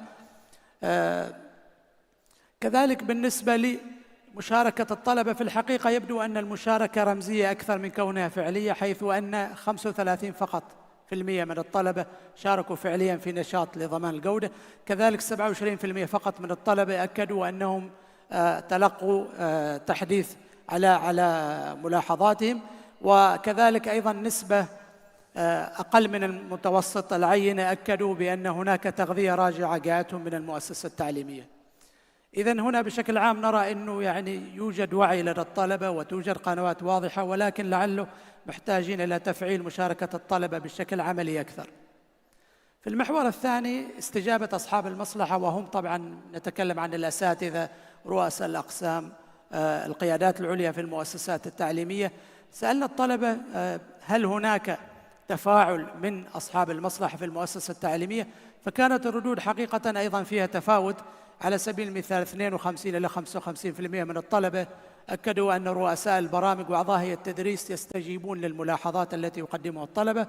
كذلك 57% من الطلبة ذكروا بأنهم لا يعرفون ماذا يحدث للملاحظات التي يقدموها للمؤسسة التعليمية. أقل من 50% من الطلبة ذكروا أن هناك تواصل من قبل رئاسة المؤسسات التعليمية فيما يخص مبادرة لقد قلتم لقد فعلنا. وبالتالي هناك أيضا إشكال في مسألة closing the loop، بمعنى أنه يعني إبلاغ الطلبة بما يحدث نتيجة للملاحظات اللي يقدموها. ولكن تقريبا ما يقارب يعني ثلث الطلبة أكدوا أن هناك استجابة للشكاوى وأن هناك نظام فعال في المؤسسات، وبالتالي هذه نقطة إيجابية لصالح المؤسسات. المحور الثالث سألنا الطلبة كيف يقيمون تفاعل مؤسساتهم التعليمية، وبالتالي يعني بعض الأرقام قد لا تكون إيجابية في الحقيقة، ولكن هذه وجهة نظر الطلبة، وبالتالي نحتاج إلى أن يعني ندرسها كما هي بالضبط. 5 دقائق إن شاء الله. 50% من الطلبة طبعا أكدوا بأنه التفاعل المؤسسات جيد إلى ممتاز. كذلك يعني الطلبة يثنوا كثيرا على الخدمات التي تقدمها المؤسسات فيما يخص الإرشاد النفسي والإرشاد الأكاديمي. ولكن أقل من نصف الطلبة أكدوا أنهم يشاركون في تصميم البرامج وفي صناعة السياسات داخل المؤسسة التعليمية. و46% من الطلبة كذلك ذكروا أن هناك فرص كافية للتدريب العملي، فبالتالي وكأن هناك أيضا فجوة بين المؤسسات التعليمية وقطاعات العمل. المحور الرابع سألنا الطلبة عن فهمهم واستيعابهم للاعتماد الأكاديمي. طبعا تلاحظون أن تقريبا أكثر من 80% من الطلبة ذكروا أنهم يعرفون الاعتماد الأكاديمي، ولكن 23% فقط منهم قالوا بأنهم يستطيعون شرح الاعتماد الأكاديمي لزملائهم، وبالتالي فهو يبدو أنه هو فهم مجرد وليس فهم حقيقي تطبيقي. كذلك 72% من الطلبة يعرفون حالة الاعتماد لمؤسساتهم، وهذا مؤشر ممتاز. 55% من الطلبة أكدوا بأنه يعني مكاتب ضمان الجودة تشارك ما يحدث للملاحظات بعد تقديمها. كذلك 77% من الطلبة ذكروا بأنهم يرحبون بالمزيد من التدريب ومزيد من الجرعات التثقيفية. عموما فيما يخص الملاحظات، يعني بشكل عام لدينا وعي جيد في دول مجلس التعاون فيما يخص الاعتماد وضمان الجودة، ولكن محتاجين إلى تحويل هذا الوعي إلى مشاركة فعلية من خلال التدريب والجرعات التثقيفية. ذكرت أنا بأنه نسبة جيدة من الطلبة ذكروا بأنه عندهم الثقة لتقديم ملاحظاتهم دون الخوف من أي تبعات، ولكن في الحقيقة النسبة مرتفعة أكثر عند الذكور، فبالتالي يعني هناك مجال للمزيد من الدراسات فيما يخص لماذا يعني نسبة الشعور بالثقة عند الإناث منخفضة قليلا مقاربة بالذكور. نحتاج كذلك إلى التركيز على الفارق بين المؤسسات الحكومية والخاصة، حيث أن رغم قلة المشاركات من المؤسسات الخاصة، ولكن الطلبة أكدوا أن تفاعل المؤسسات الخاصة أفضل وأسرع مع ملاحظات الطلبة. قد يكون يعني سبب من أسباب ذلك أن المؤسسات الحكومية بطبيعة الحال تعاني أحيانا من تبعات البيروقراطية، وكذلك مسألة اتخاذ القرارات فيها تسلسل هرمي، فالمسألة تأخذ وقت طويل. طيب، كيف يمكن التحول من الصوت إلى الأثر الحقيقي؟ كما ذكرت نحتاج إلى تثقيف الطلبة، تدريب الطلبة بشكل أكبر فيما يخص مشاركاتهم في الاعتماد الأكاديمي، توضيح للطلبة كذلك أهمية الاعتماد الأكاديمي وأهمية دورهم وصوتهم فيه. نحتاج كذلك إلى عمل دراسات إضافية فيما يخص مشاركات الطالبات يعني بشكل صريح في تقديم الملاحظات، ونحتاج كذلك إلى مزيد من التدخل في مسألة تسريع وتيرة الرد على ملاحظات الطلبة. الطالب أنا أعتقد أنه صعب جدا في هذا الزمن ينتظر فصل كامل أو سنة كاملة لمعرفة ماذا حدث، فنحتاج إلى تفعيل سرعة الرد على الطلبة، نحتاج إلى تفعيل مشاركة الطلبة بشكل أكبر في تصميم المناهج وفي تصميم السياسات داخل المؤسسة التعليمية. نقترح للمؤسسات التعليمية بعض المؤشرات التي يمكن أن يستخدموها لقياس مدى تفاعل الطلبة مع المؤسسة، وأيضا مدى جودة تفاعل المؤسسة مع الطلبة، ومدى وجود شفافية في هذا التفاعل. هذا بشكل عام. شكرا جزيلا.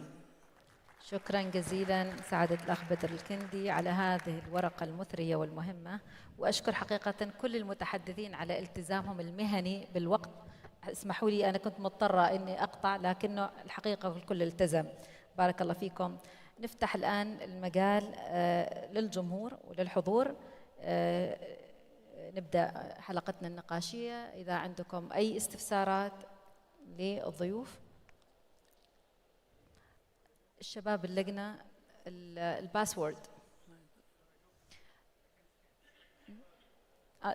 أوكي، في باركود هنا QR، لو سمحتوا تضغطوا عليه ونستلم عن طريقه الأسئلة. ما شاء الله وصلتنا كثير من الأسئلة.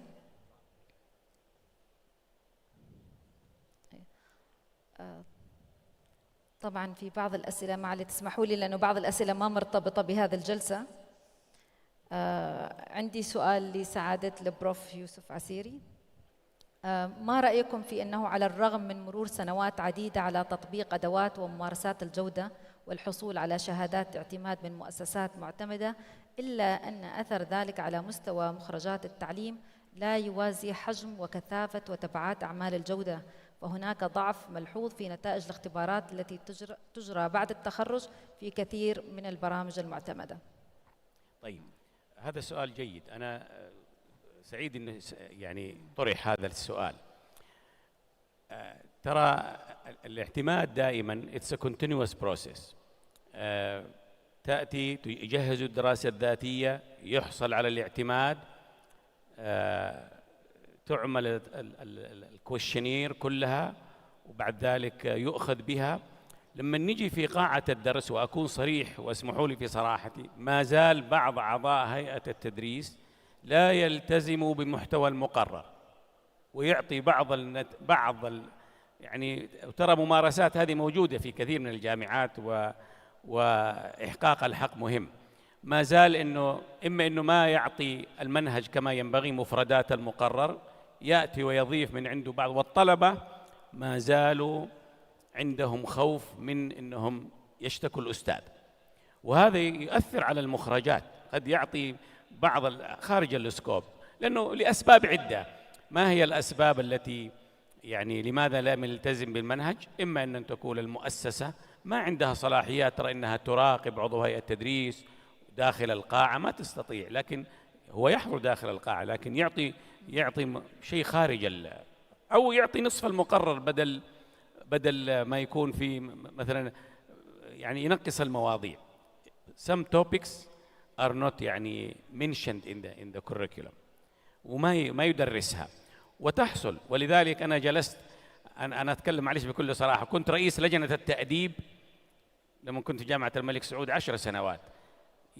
50 إلى 25 إلى 30% من القضايا التي تأتينا لأعضاء هيئة التدريس إنهم لم يلتزموا بالمقرر، والطلاب مثلا ما يدرسوا هذه التوبكس، والدكتور ما درسنا هذا كذا، في جميع الديسيبلينز، ليس فقط في العلوم الصحية والإنسانية وكذا. ولذلك إحنا ما زال، ليش ينتج هذا من الأستاذ؟ لأنه ترى ما عنده ثقافة كافية بأهمية إنه الالتزام بما في المقرر.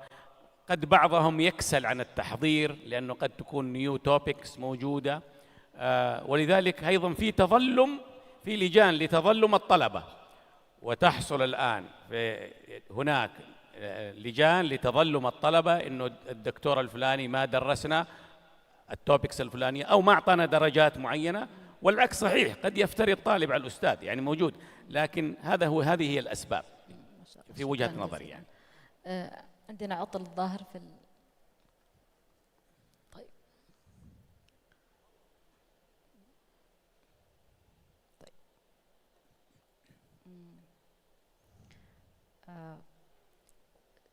سؤال لسعادة الأخ بدر الكندي.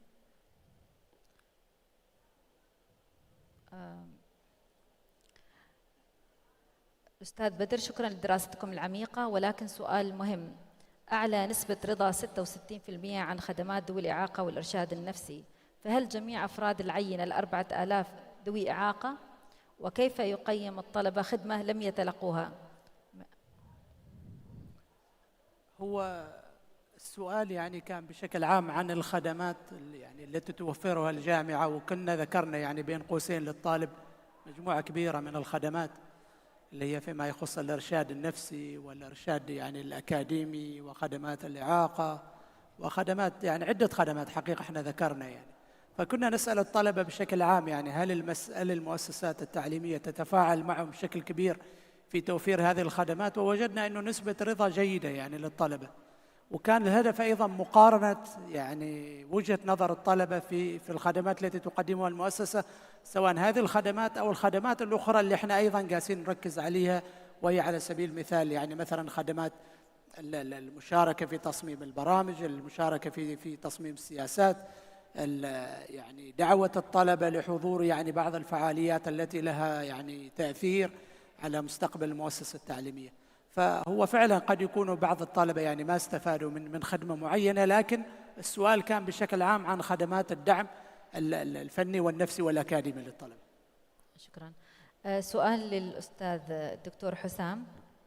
ذكرتم أن الطلاب سيعملون ويتعلمون مع الرفيق الرقمي الشخصي، كيف يمكن للبرامج الصحية أن توازن بين الاستفادة العميقة من الذكاء الاصطناعي وبين المحافظة على مهارات الطبيب الإنسانية؟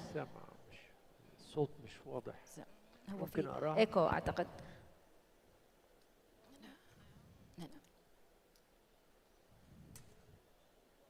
في إيكو أعتقد في الصوت شوي. ذكرتم أن الطلاب سيعملون ويتعلمون مع الرفيق الرقمي PDLC، كيف يمكن البرامج الصحية أن توازن بين الاستفادة العميقة من الذكاء الاصطناعي وبين المحافظة على مهارات الطبيب الإنسانية المرتبطة بالتعاطف الحكم المهني واتخاذ القرار الأخلاقي؟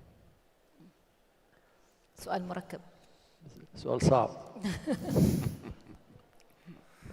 أجاوب بالعربي ولا بالإنجليزي؟ اللي يريحك يا أستاذ. خلينا نتكلم بالعربي. يلا. من أهم الأمور في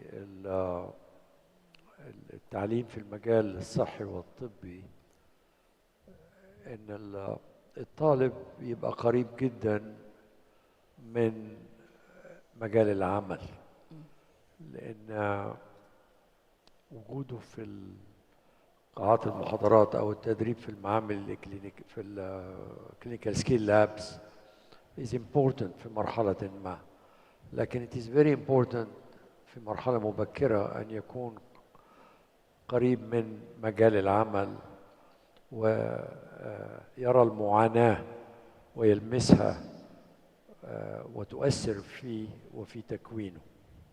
أنا أعتقد الآن مع وجود الرفيق ال AI كرفيق، فهو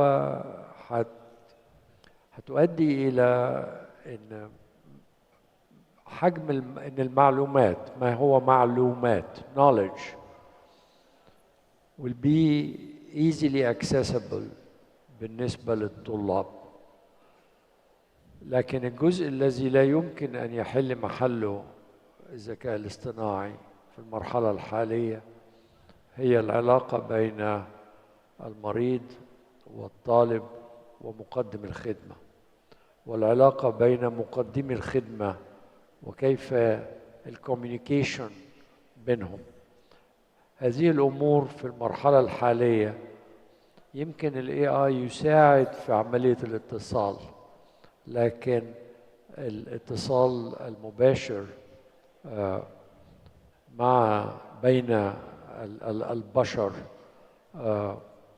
مهم جدا، لأن مهما كان القرار أو أخذ رأي ال AI في كيفية التعامل مع حالة مريض، في النهاية المريض عاوز يسمع هذا الكلام من إنسان يتفاعل معه ويتكلم معه، ودي تأخذنا للحتة اللي أنا ذكرتها اللي هي trust based education، الثقة.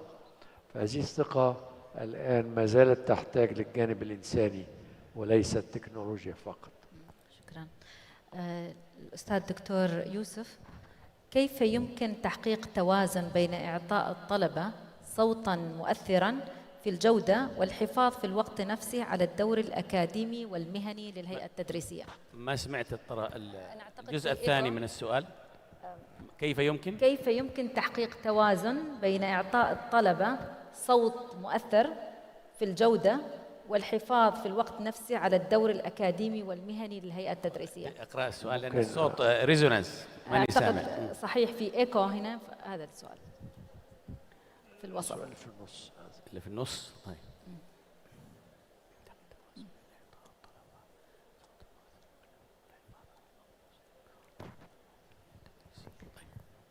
يعني هو القصد لأي مدى إحنا نسمع للطالب، نعم، ونوازن بين اللي نسمعه مع الجانب. شوف، هو يعني مما لا شك فيه أن هناك خطط دراسية وكريكولم موجود وسيلبس موجود، مفردات المقرر الدراسي موجود وكذا، لكن حتى نوجد هذا التوازن لازم نعمل في نهاية يعني احنا دائما ننتظر الى نهايه الفصل الدراسي.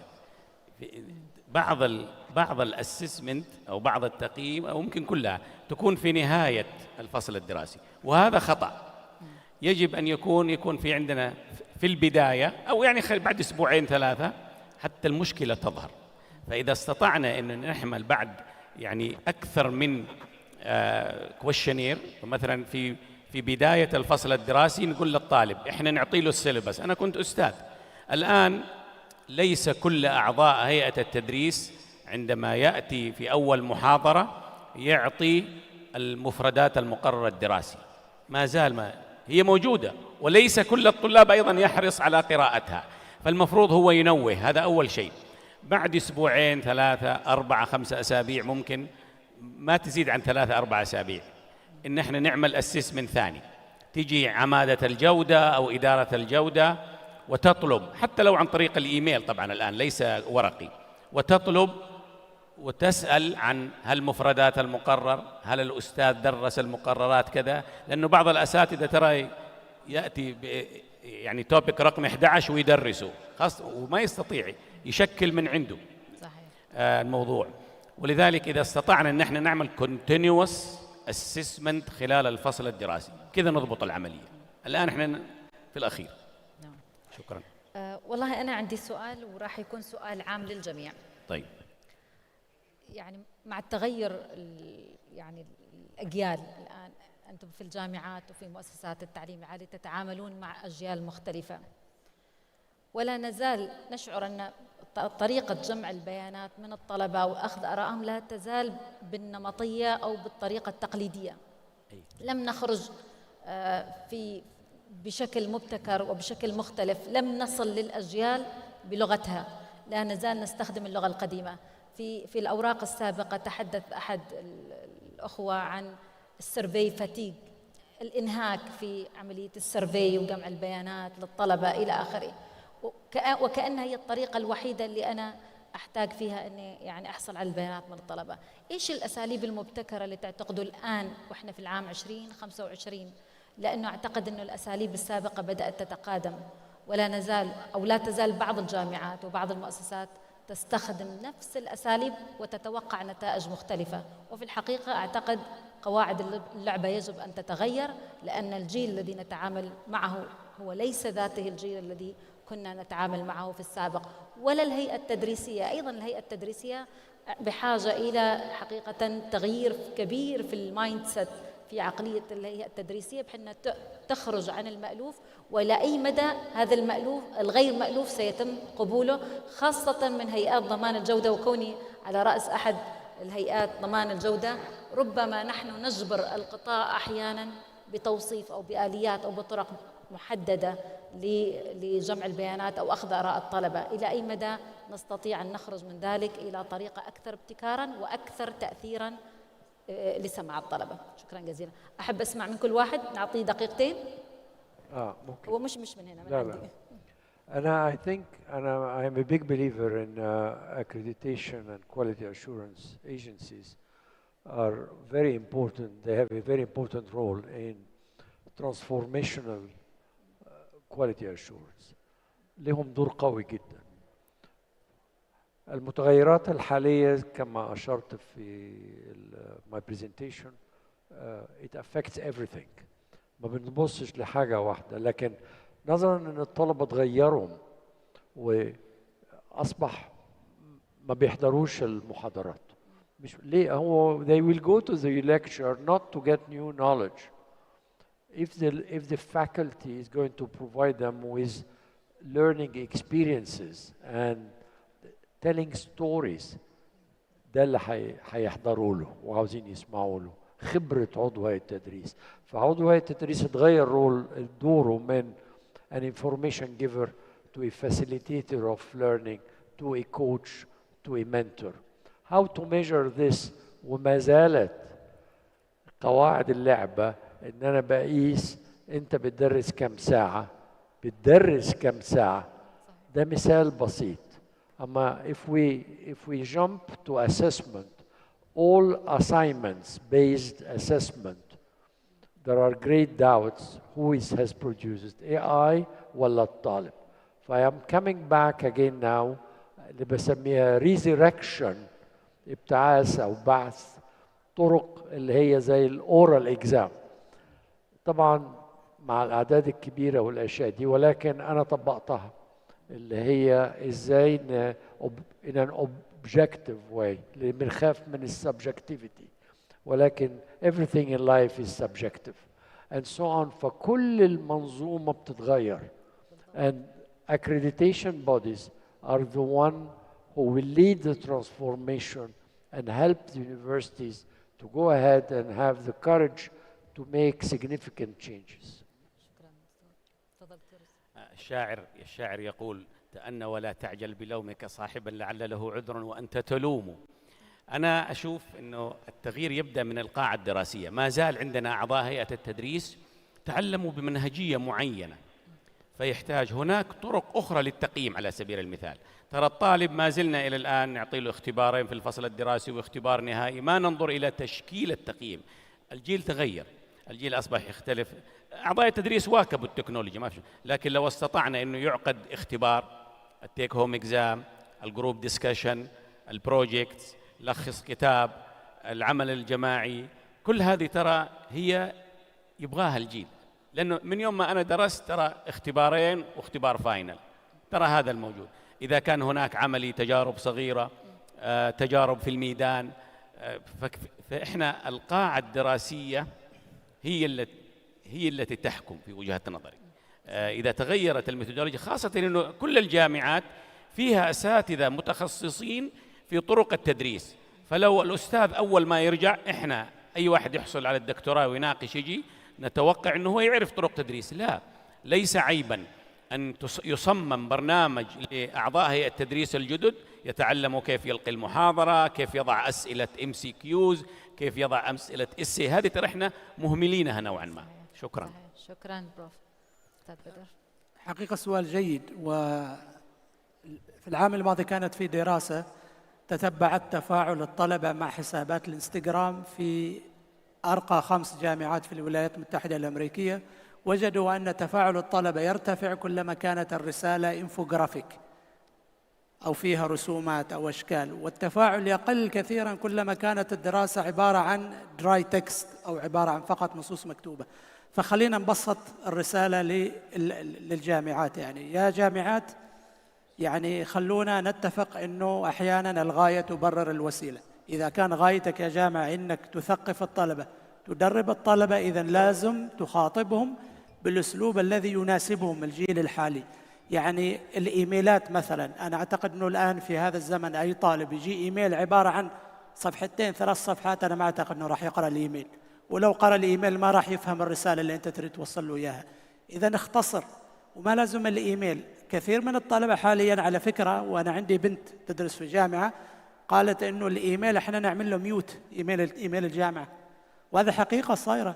إذا أنت كجامعة روح للإنستغرام مثلا، يعني هذا ما ينتقص من هيبة المؤسسة التعليمية، روح للإنستغرام واعمل لك رسائل قصيرة موجهة مباشرة للطالب، يعني مختصرة very concise straight to the point، وتعطي الطالب معلومات على جرعات يعني بسيطة لكن متواصلة، بحيث أنه أيضا المعلومة تدخل للطالب يستوعبها. أما الاعتماد على الإيميلات والرسائل الرسمية وكذا، أنا ما أعتقد أنه راح توصلنا للهدف.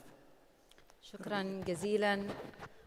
قطعنا الوقت ونصل إلى نهاية هذه الجلسة. أشكر الأخوة الأعزاء الزملاء، الأستاذ الدكتور حسام، الأستاذ الدكتور يوسف، الأخ الأستاذ بدر الكندي، شكرا جزيلا. وربما أفضل ختام يأتي إلى بالي في هذا الوقت مقولة مهمة جدا، وأعتقد أنها يعني هذه المقولة تتسع إلى أي مرتكز وتتسع إلى أي قطاع وإلى أي فكرة: من لا يتجدد يتبدد، ومن لا يتقدم يتقادم، ومن لا يتطور يتدهور، ومن لا يتعلم يتألم.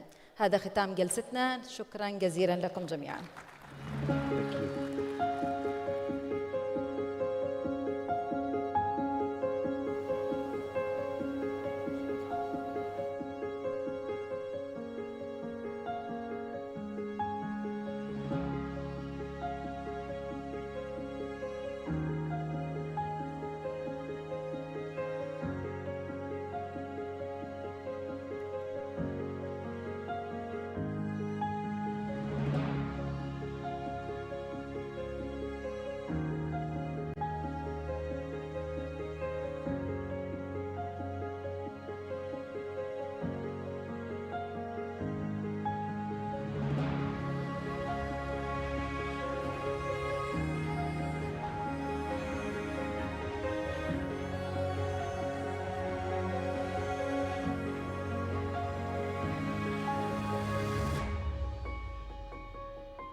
الآن استراحة قصيرة وسنعود مجددا مع الجلسات الموازية الساعة 23:20. نكرر ستكون الجلسة